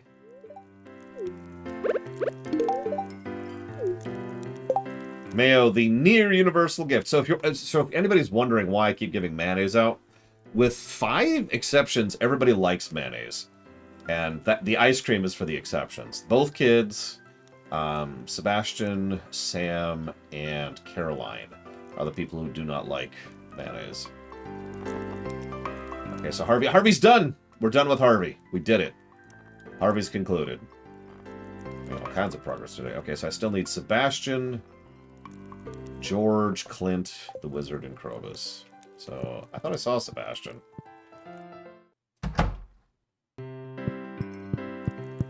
Probably over here. No? Am I on crack? Did I do drugs? Do I still need... Am I done with him?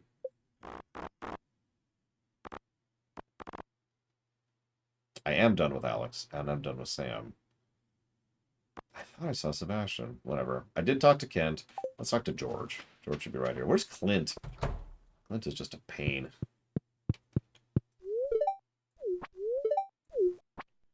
Have some mayo.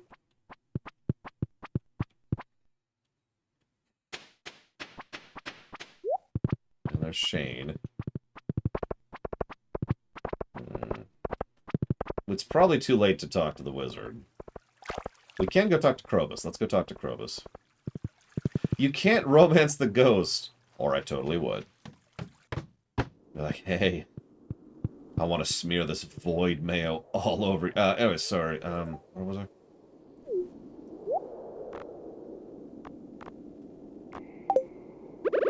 Speaking of which, have a void mayo. That's the whole reason I started making those. It's for Krobus. Hey, up to 2 stars. Yay. I need to start making Sandy happy, too, but I kind of want to finish these up first, so hang on. So I still need Clint.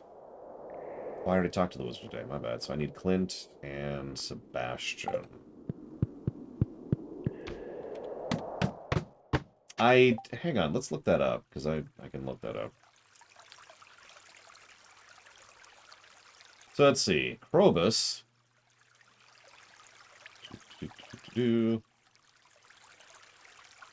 Krobus loves wild horseradishes, which is really cheap and easy to come by. Void mayonnaise, void eggs, pumpkins, iridium bars, and diamonds. But it looks like he does like mayonnaise, so you can actually give mayonnaise to Krobus. Let me double check that.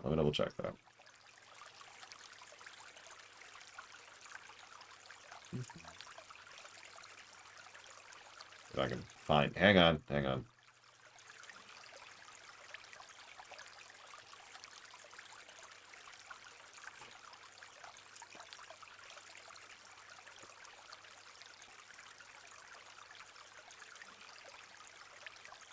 Yep, he does like mayonnaise. Can confirm. He's not one of the 5. Wasn't sure. See if I can find Sebastian really quick, because Clint is just a lost cause. Nobody likes Clint. Oh, there's Clint! Clint! Hey, my good friend Clint! Whom I care about so much. Clint! My boy. Have some mayonnaise, Clint.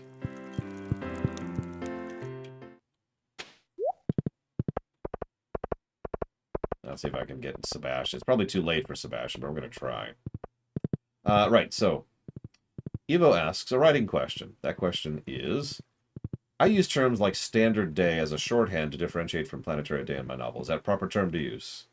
I believe so. I've seen a lot of other fiction, most notably science fiction, use term standard days. Sometimes they'll use solar days, sometimes universal days, but standard day is just nice and standard. So, it's a good one to use. Can confirm. So what you're saying, Evo, is I need to get you an onion. And then the next day, I can get you an onion. And then the next day, an onion. Oh, you meant within the extant? That does not involve the extant at all, but sure. We'll go with yes. I don't mind using that. It is a good standard to use, so I'm with it. I'll say I can think of quite a few sci-fi works that use standard days. Half the time they don't even say standard days, they just say days, and that's fine. In fact, that's also true within the Empire. The only time they would ever probably try to differentiate is specifically when talking with someone who isn't used to an imperial calendar, which applies in your case. So let's see. Questions. I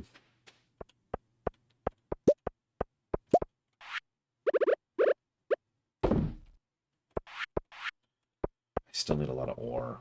Like a lot of ore.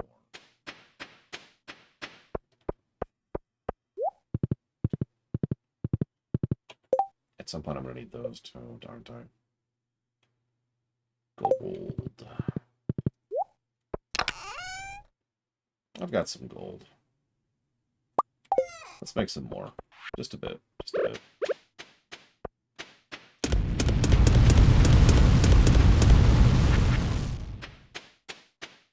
Wait, you are writing something in the extant Evo?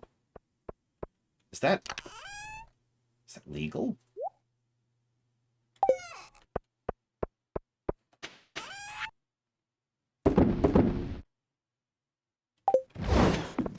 Okay.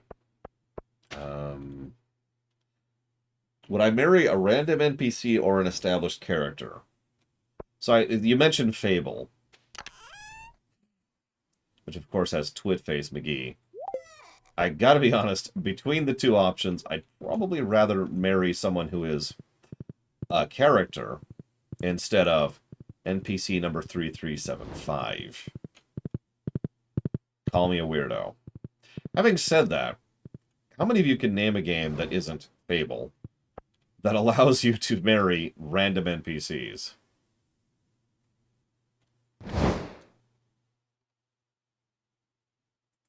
Do I have a favorite power couple or power duo in fiction?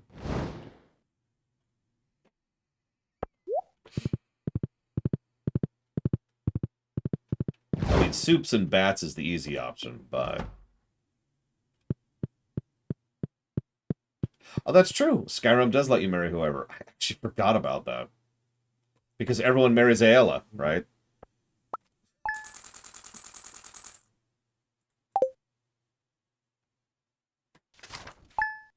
I'm joking. Everyone marries that one dude whose name I can't think of in order to glitch out the game. Sims doesn't count. There's no such thing as a random NPC in Sims. Not really. And, ironically, there's also no such thing as an established character in Sims. So...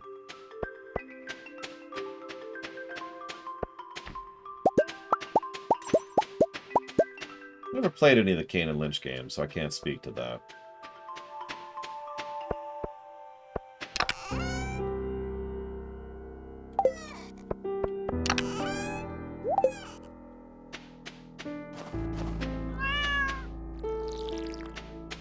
I mean, Bruce and Clark are both really good friends. It's a major part of their character, actually. Plans for New Year's Eve. We will probably be done streaming Stardew by then, so we'll probably be in the long dark at that point. So I will be working. I should explain that really quick. So anyway, when is New Year's Eve this year? Saturday. Never mind, I will definitely be streaming on Saturday. Although, that'll be morning, not late. Those of you who haven't heard this news, I should be saying this every day to make sure people are aware of it.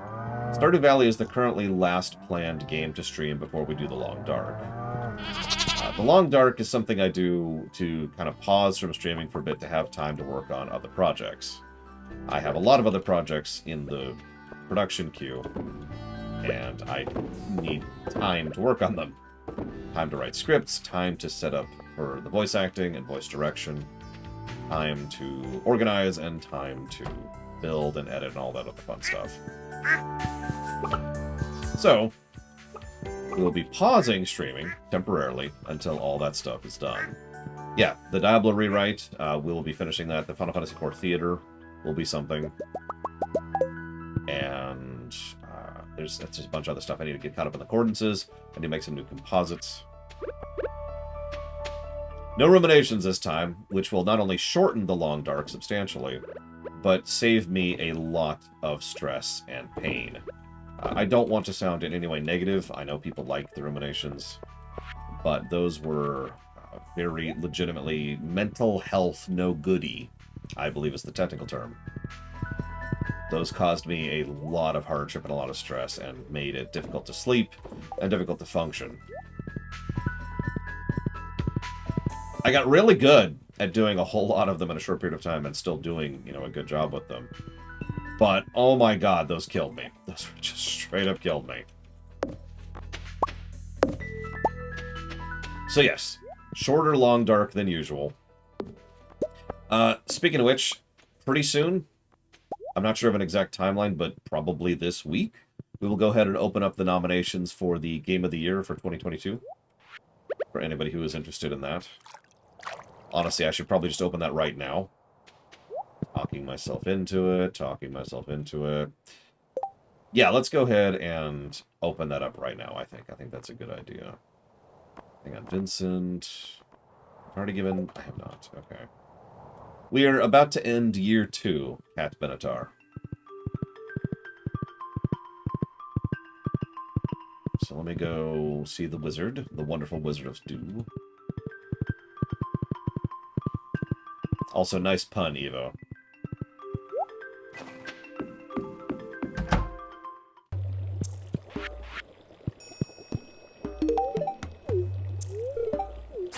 Yeah, apparently there's a game called The Long Dark, which I don't even know what genre it is.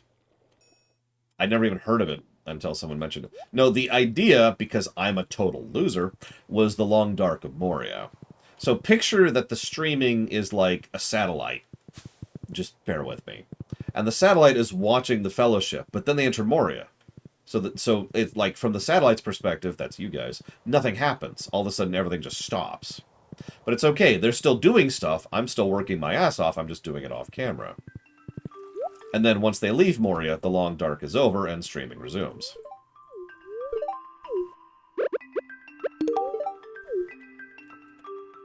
Go ahead, make fun. It's okay. I deserve it.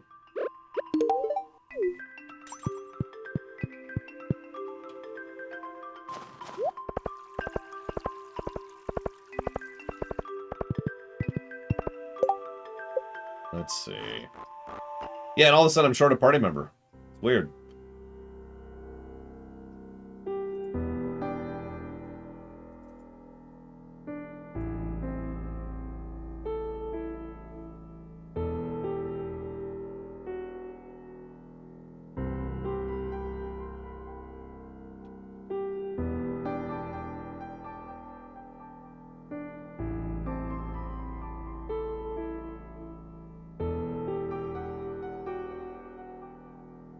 Sorry, let me update the spreadsheet briefly here. Give me one moment, please.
Okay, protection setup.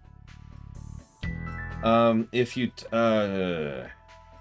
type into chat right now, !GOTY, it should already be set up to be working. Hypothetically. Let's go see Clint.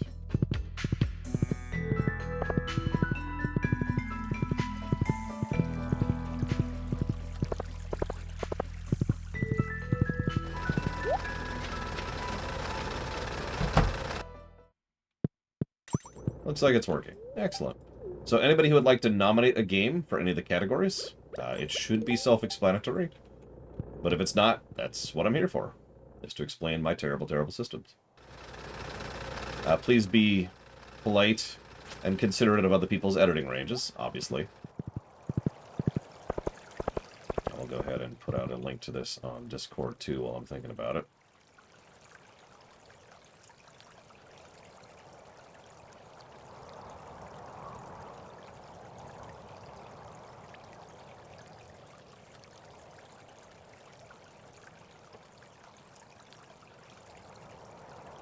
No, she would obviously be the worst protagonist flag end. I should pause.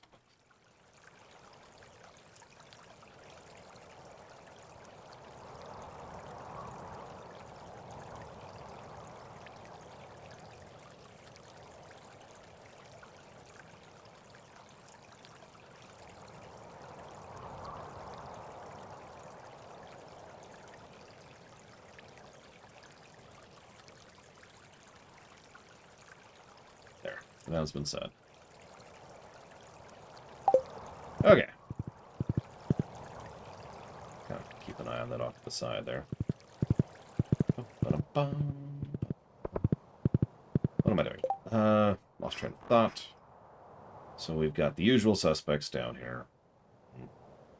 George. Let's go talk to George. That's true. Sister of Takuvma. Okay, the really funny thing is, no joking, no memeing. The Sister of Takuvma is both a protagonist and an antagonist. It's one of the reasons she sucks so badly. So that's not a joke. That's just how she is. Sebastian, Willie...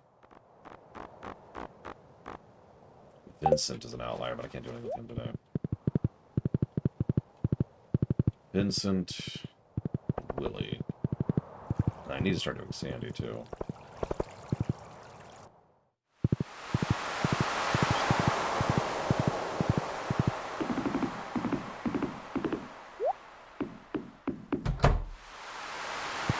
Hi, Willie.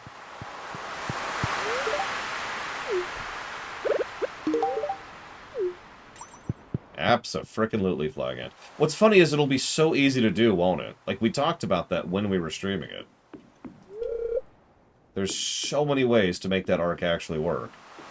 Like, they had the bones of a decent idea there. And then... what was it? 40 story negatives just for that arc? Which I believe is a record for a single arc. Which I stand behind, by the way. I don't back off from that at all. That was just bad. Ugh.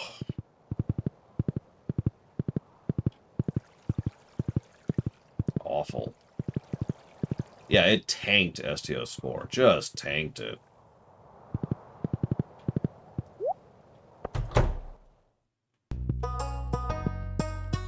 Hey, Robin. Oh. Hey, Laura. Sam and I were about to say Solarian Chronicles, the game. Why don't you join us? It's better with 3 players anyways. Yeah, sure. Okay, here we go. Let me draw the scenario card. Oh, I know, Flag Ant. Going from one of the best arcs in the game to that. Ooh, whiplash. Looks like today's quest will take us to the Necromancer's Tower to try and reclaim the Solarian staff from the clutches of Dreadlord Zarth. Cool. Laura, you ready to choose your character? Yeah, so I can be the warrior, the healer, or the wizard. Oh. Hang on, I'm gonna look up if this matters at all. I don't know if it does, but I'm kind of curious.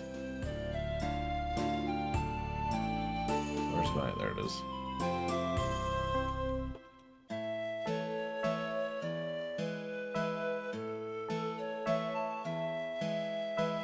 Ugh.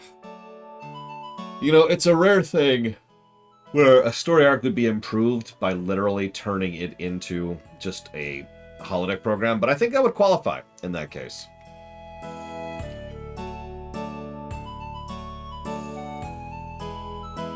Okay, no effect.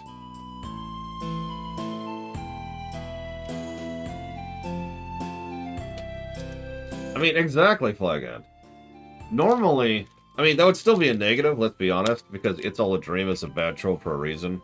But it would still be less of a negative.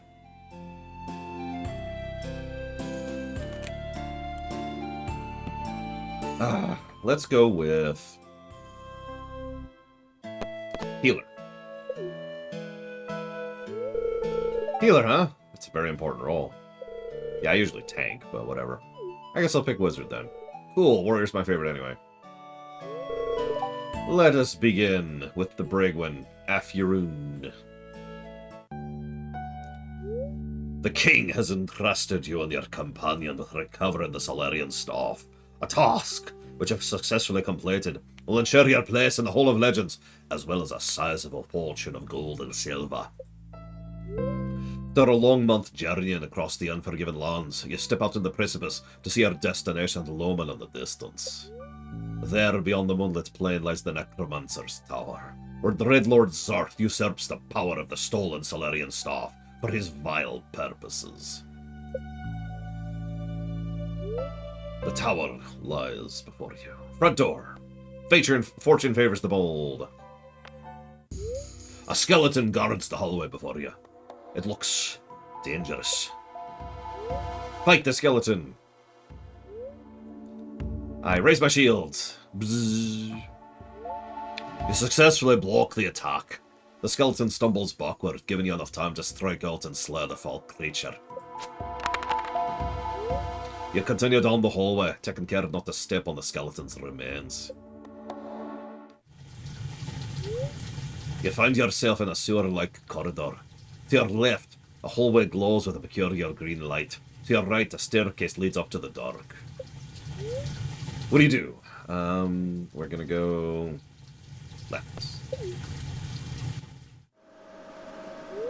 You're in a room. On your left is a ladder.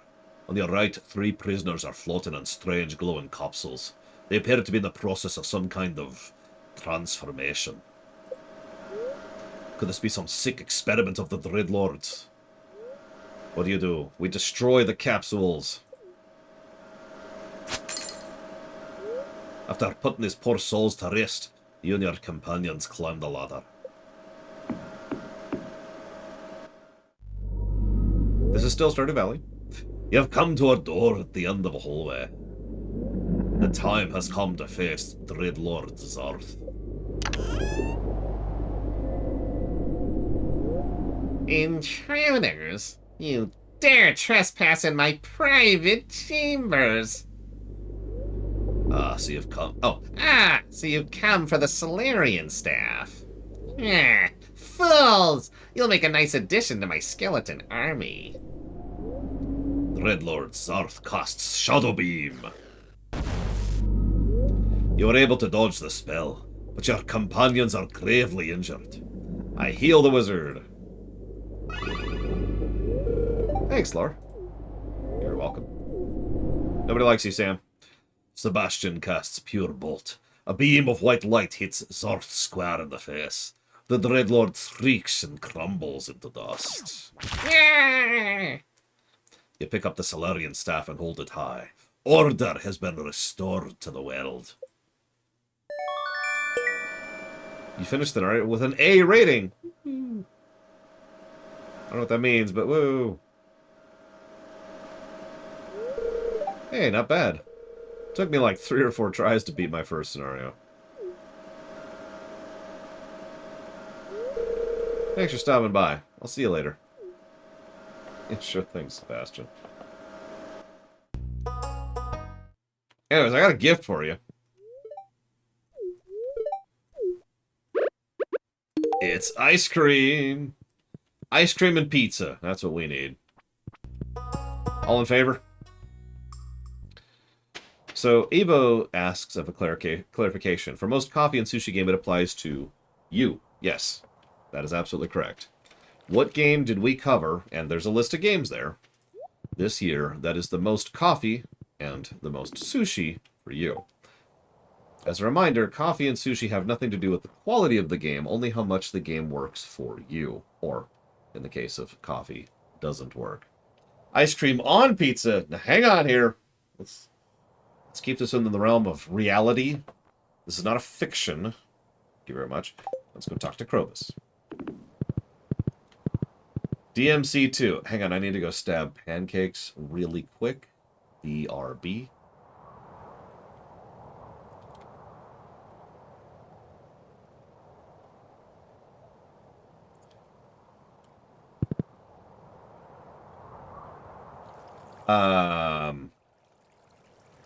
Okay, so I can see there's already some confusion. So let me make it so you can't edit this range, and that should hopefully remove some of that confusion. Hopefully. So let's data protect here. Only I can edit this. Then we're going to delete that, and we're going to delete that. There we go.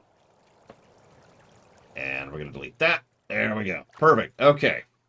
So, the point here, since obviously I'm being unclear, as is my wont, is that you are supposed to add... I need to pause the game. You're supposed to add which game you want to nominate in the nominations field, not whatever you guys were doing. That'll be extraordinarily hard to keep track of and very inconsistent. So let's put a nice big dividing line there. If the night market's open, let's go buy stuff. Oh my gosh.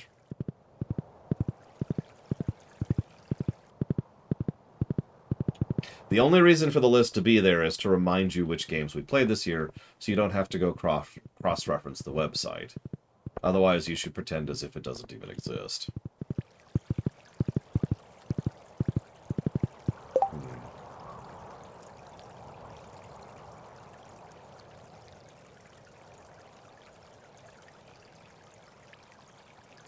I'll get back to that in a minute.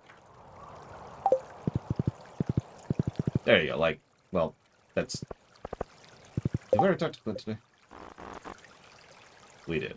We just need Krobus. And I think that's actually it. Dr. Mario does not exist. Dr. Mario clearly cannot be a licensed professional doctor. If you have gotten a prescription from Dr. Mario, make sure to call my office immediately. You may be entitled to some compensation.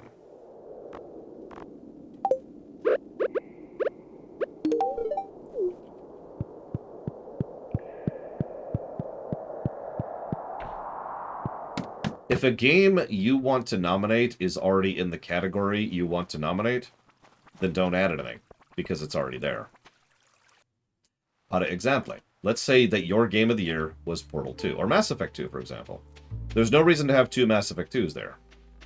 There's already a Mass Effect 2, so you're good, right? Remember, these are nominations, not votes. Anything worth a damn.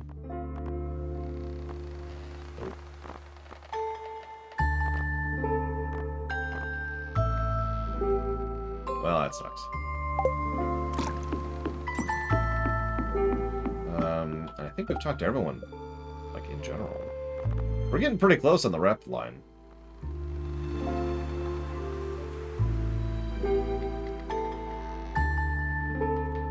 I misread that for just a second. I thought someone nominated Wolfenstein Youngblood as the best game of the year, and I was about to be like...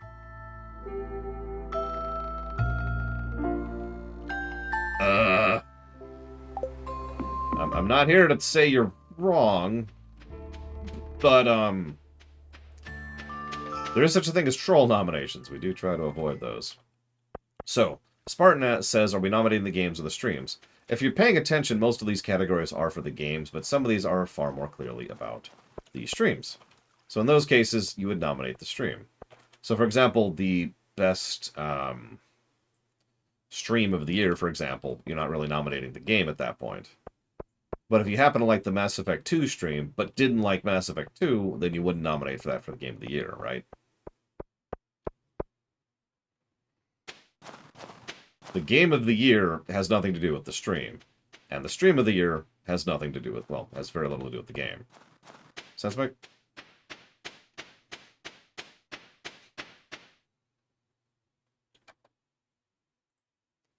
Everyone in chat. No, it makes no sense. You're dumb, Lar. Okay. I accept this.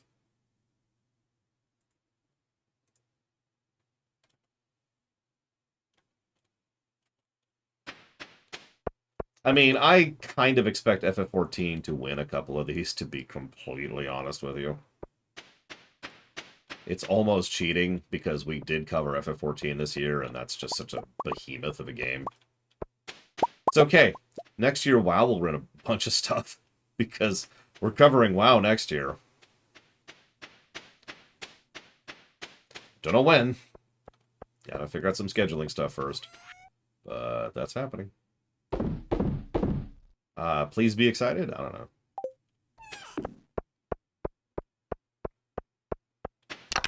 What's that old meme? Please look forward to it, or something like that? I forget how it goes. Yes, WoW will be the only game we're streaming next year. That's a lie. That's a joke. Don't take that seriously.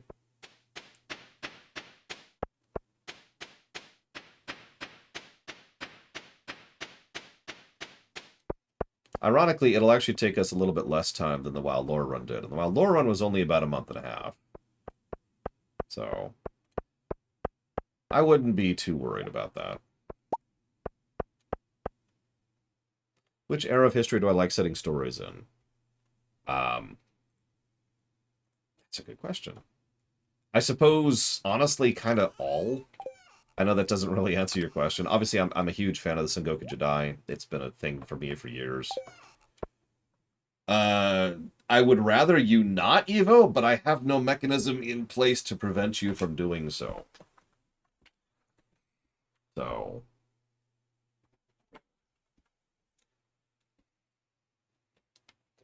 as usual, a lot of the things I do on this show rely on you guys being cool, and that's okay, because generally speaking, you are cool. So, I can do that.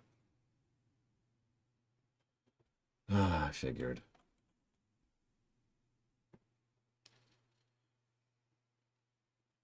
I figured something was up. Period. Probably sleep-related. Period. I'm breaking for lunch soon, comma. I still haven't done the new content. I waited for you like I said I would. Period.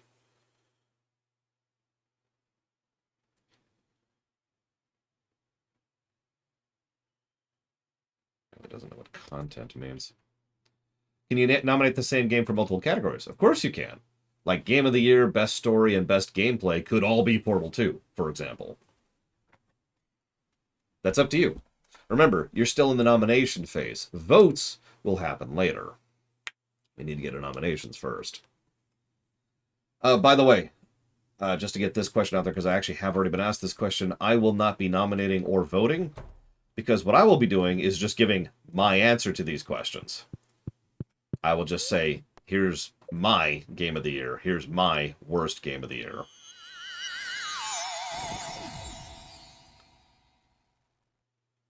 What?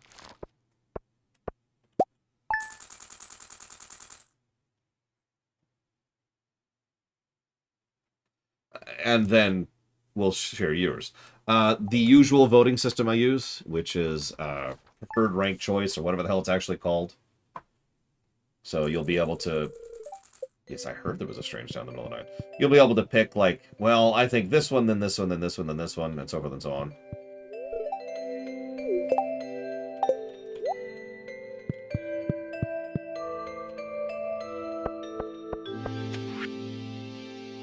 Thanks, Robin.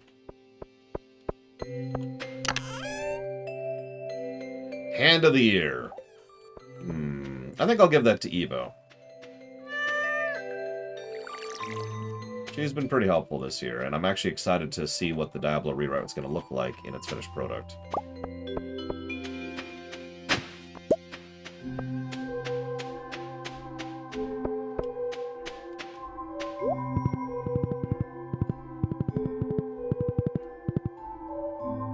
You know what's really funny? Evo, sorry. And I'm not trying to make fun, but you asked for a clarification on the sushi or the coffee thing. The category literally says most sushi for you, most coffee for you in the category. Which just proves definitively that nobody actually listens to me. Even when I'm typing, even when I write something out, people are just like, nah, that lore, he's so terrible.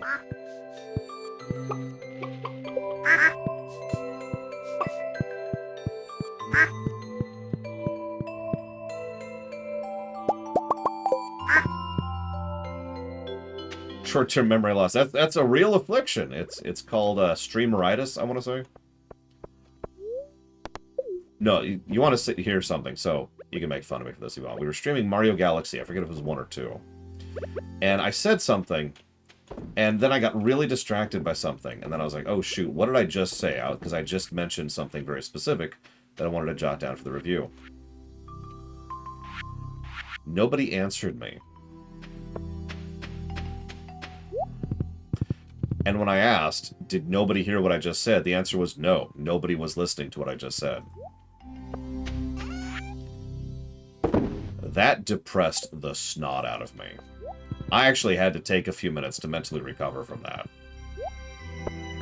Like, I'm memeing on it and I joke on it now, but to have nobody be listening to me like that was just, oh, okay.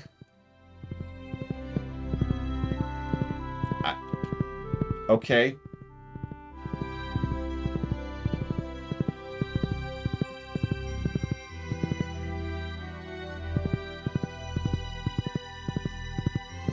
Anyways, Zactaf says some details about the P30.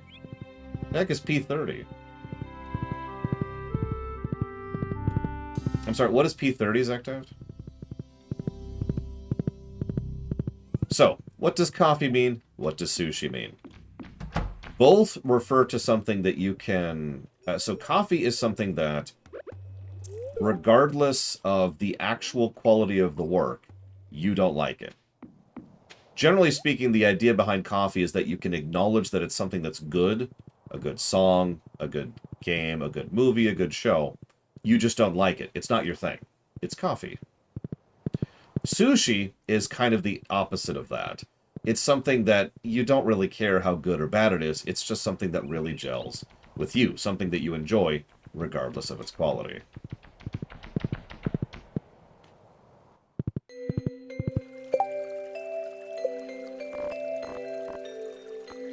I haven't talked to Vincent yet. I'd already be up, though. It's because he isn't. Oh, nope, there he is, right there. I see that hair.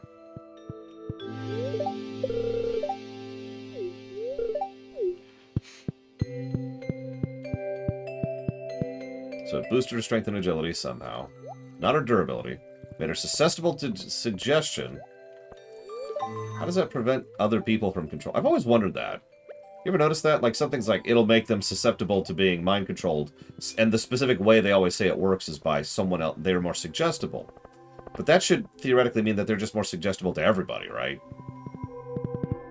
Like, someone else should be able to walk up and be like, hey, you shouldn't do this. And they're like, oh, okay.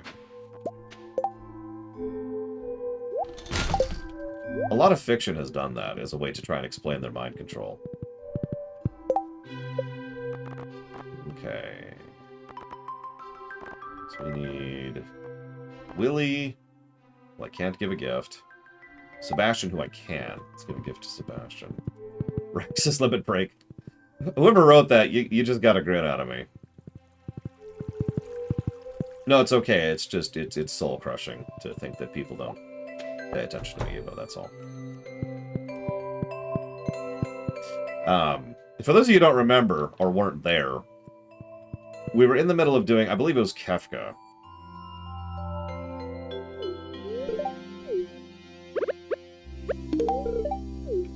Was it the Kefka? It was Kefka or X-Death. And we were doing okay, and then Rax blew the limit break, which he's a DPS, and so he blows the limit break on a DPS thing, so we don't have it for tanking, we don't have it for healing. Oh god, what was the fight? I don't think it was Kefka. What was the fight? I remember the fight. I don't remember which boss it was. Whatever, it was one of the bosses. We needed the limit break later. And we were in a dangerous, terrifying scenario. Because somebody had just blown the limit break as a DPS. And the joke was that Rax was trying to sabotage the raid and try to get us all killed.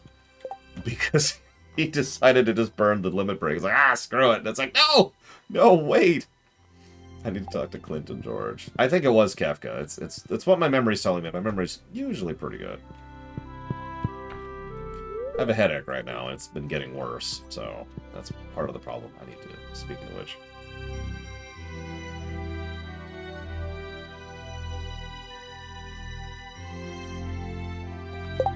Pause is what I do. So it looks like my sister will be joining us after the lunch break, for anybody who cares. Obviously, I am one of those people. That also means we'll be covering the new content after the lunch break. So, get Hoip, I suppose? I'm excited. I've never seen this stuff. I am quite looking forward to it. I think you're right, because it was one of the actually hard raids we were doing. And he just kind of sabotaged the crap out of us there. God, Rax. It's like, it'll be fine. Ah! What are you doing? What do you mean? Why would you do this?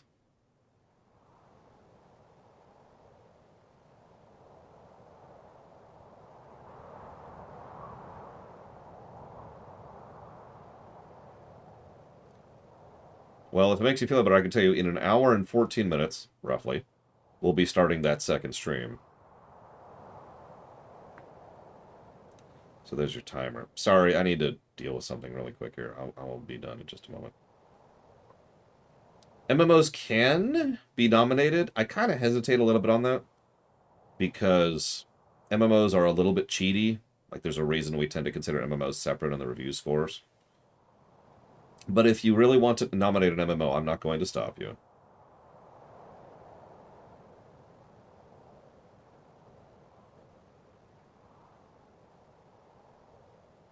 I mean, I noticed several MMOs are already on there. I imagine FF14 might literally be in the running for Game of the Year. It would not surprise me if some people push for that, because it's FF14.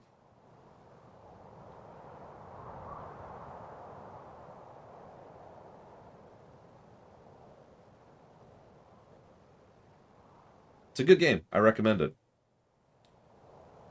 Tor did have pretty bad gameplay, and you played Tor, didn't you, Evo? So you can speak to that. That's not just from watching.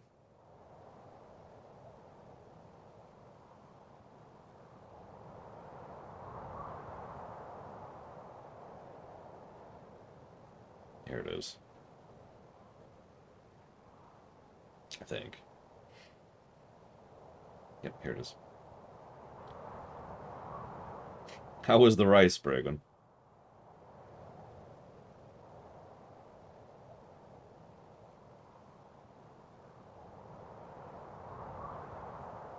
Oh, God. I mean, Tor... Even at the end, you notice Tor did have a net positive score at the end. But, God, that game, there's so much you have to push past to enjoy that game. It's such a shame. Because there is good stuff. There is good stuff in Tor. I even still recommend it, just with a lot of asterisks and a lot of providos. And yeah, the co-op side of things was really frustrating. Like, I never had issues with that before. I know that's partially because of the changes they've made. Still frustrating. We almost got the traditional Chinese Christmas dinner because both of the rents, who were not me, were very tired. And of course, I was busy dealing with everything else, so I couldn't cook.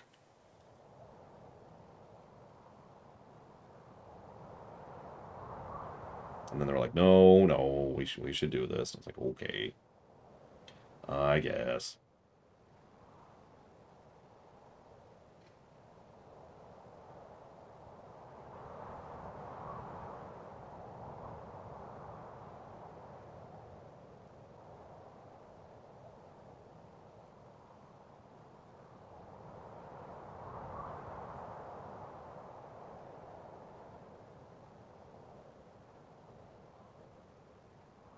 I know, no, I mean, I'm with you, Wenlock. I don't know if you were there for the stream, but I've been with Tor since the beginning.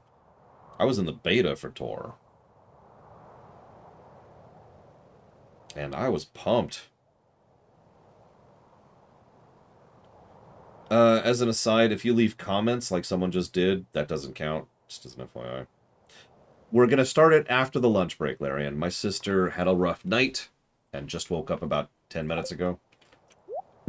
And as a direct consequence, I told her I was waiting for her for doing the new content, so we haven't actually done it yet. So, Krobus, Clint, Willie. Krobus, Clint, and Willie. Well, we're committed to it. I told her, after the lunch break, we'll do it. And she's hopefully recouping a bit. So, I'm hyped. I'm looking forward to it. Even if it's nothing much, it'll probably still be fun. I don't know. I don't know how long the new content will be, Warpcore. I will say this, my sister will not be there tomorrow. She has an all-day engagement, and therefore this might be the last time we get to see her on camera, which will be very sad for me. And possibly for other people as well. Wow, Shattered Universe was this year. That's a weird thought. We've streamed a lot of games this year, haven't we? No, Evo. I don't think it's really a...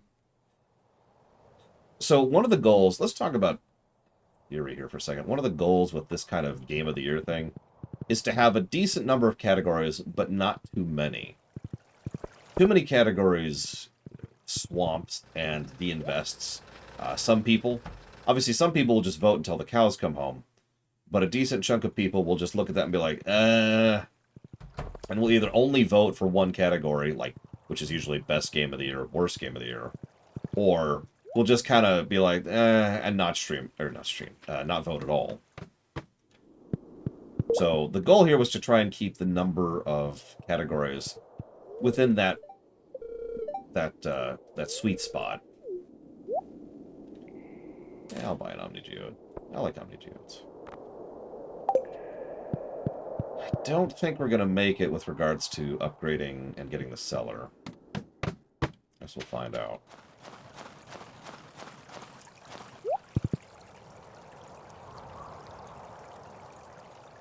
I love one of the things there.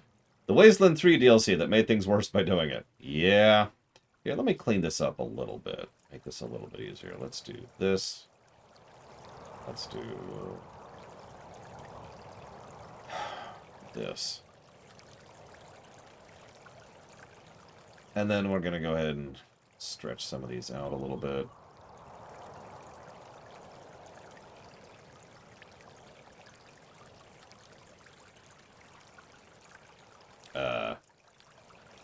Where's the... There we go. That's probably too much. Let's drop that down a little bit.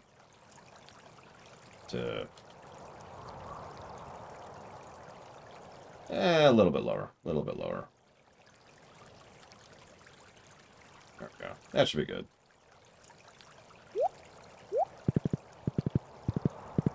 Okay, I talked to Krobus. I don't know where Willy is. And we're going to check the vendor in a minute here. I think that's it. We're getting close to being done with the rep bars, except for the people we're nowhere with. Down here, all these people are just like, yeah, we hate you. I feel like we already talked about this, Evo. Did we already... Can everyone in chat confirm with me that we already talked? I'm sorry, I'm poking fun, Evo, I'm sorry. Yes, Xenos qualifies as best antagonist. He would also qualify for worst antagonist, best protagonist, and worst protagonist. Please talk to me, Willy. Oh my god. Did I talk to Willy already? I did. Never mind. Did I enjoy the Game Boy Mega Man games? Alright, you ready for this, Yura? I've never played them.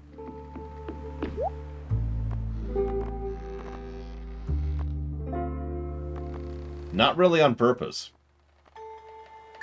I just never actually played them. I didn't have them back in the day. I never had an original Game Boy. By the time I got the Game Boy Color, the Mega Man games were kind of well on their way out. And I didn't exactly have a lot of money because that was college. Yeah, I haven't played the Battle Networks either, you get pudding.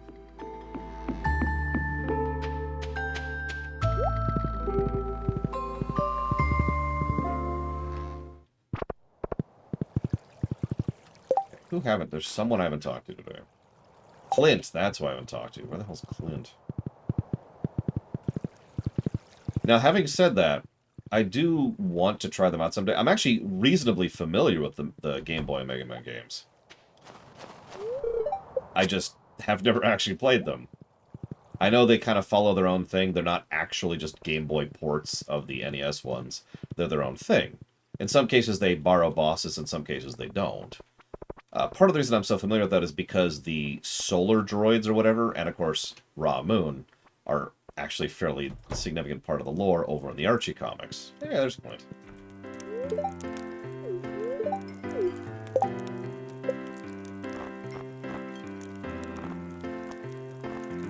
By the way, plug for the Mega Man Archie comic. If they ever re-release the Archie comics in physical format, I am buying the snot out of those the day they come out. To this day, it's a lament of mine that they've never released a Mega Man Archie comics collection, because there was some really good stuff in there. I swear half of my enjoyment of Mega Man's story comes from those comics. To use a very commonly known example, there's this one bit where Rock is fighting Needleman, which is during Mega Man 3 specifically. And he finds Needleman, and it starts off like kind of cartoony. Needleman is literally knitting. Because, well, we'll get to it in a minute, but he can't really do anything other than just sit there and wait for Rock to show up. What in the world is that?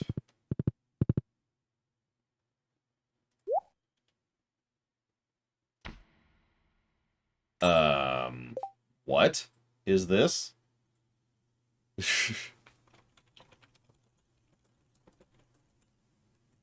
Yeah, not much to do in a boss hunt. That's kind of exactly it is. Hang on just a second. So Rock finally shows up and starts fighting him. At the end of the Needleman gets really pissed off at Rock because Rock doesn't understand why he's fighting, and Needleman says, "Yeah, no, it was easy for you. You were given a nice, simple order. All you had to do was um, help people. That was your directive. That's what you were programmed to do. And there's a lot of wiggle room there. Us, we were programmed to fight and destroy you. There's only so much we can do about that." Then they fight, and at the end of it, Needleman is resigned and just says, "Just go ahead and shoot me. You have to. We all have to play the roles we are designed to play." And there's this great art of Rock looking torn about this. Like he's just, you can tell his heart's just shattering as he's having to do this. And Needleman is just like cringing a little bit as he's bracing himself for his death. And then Rock shoots him in the face and kills him.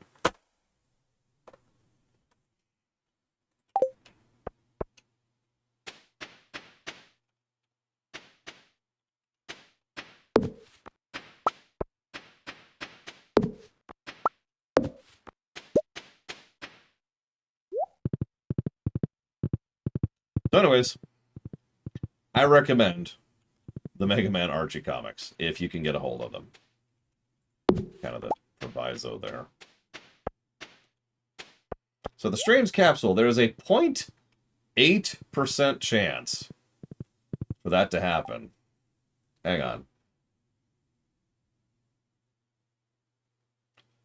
There's a capsule, which after 3 days breaks.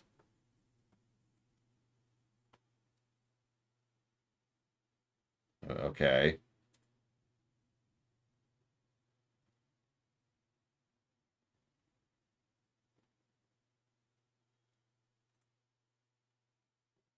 And once the creature breaks out of it, you can occasionally glimpse an alien in the town afterwards. Okay, sure. All right. We're just gonna walk away from that one. Nope.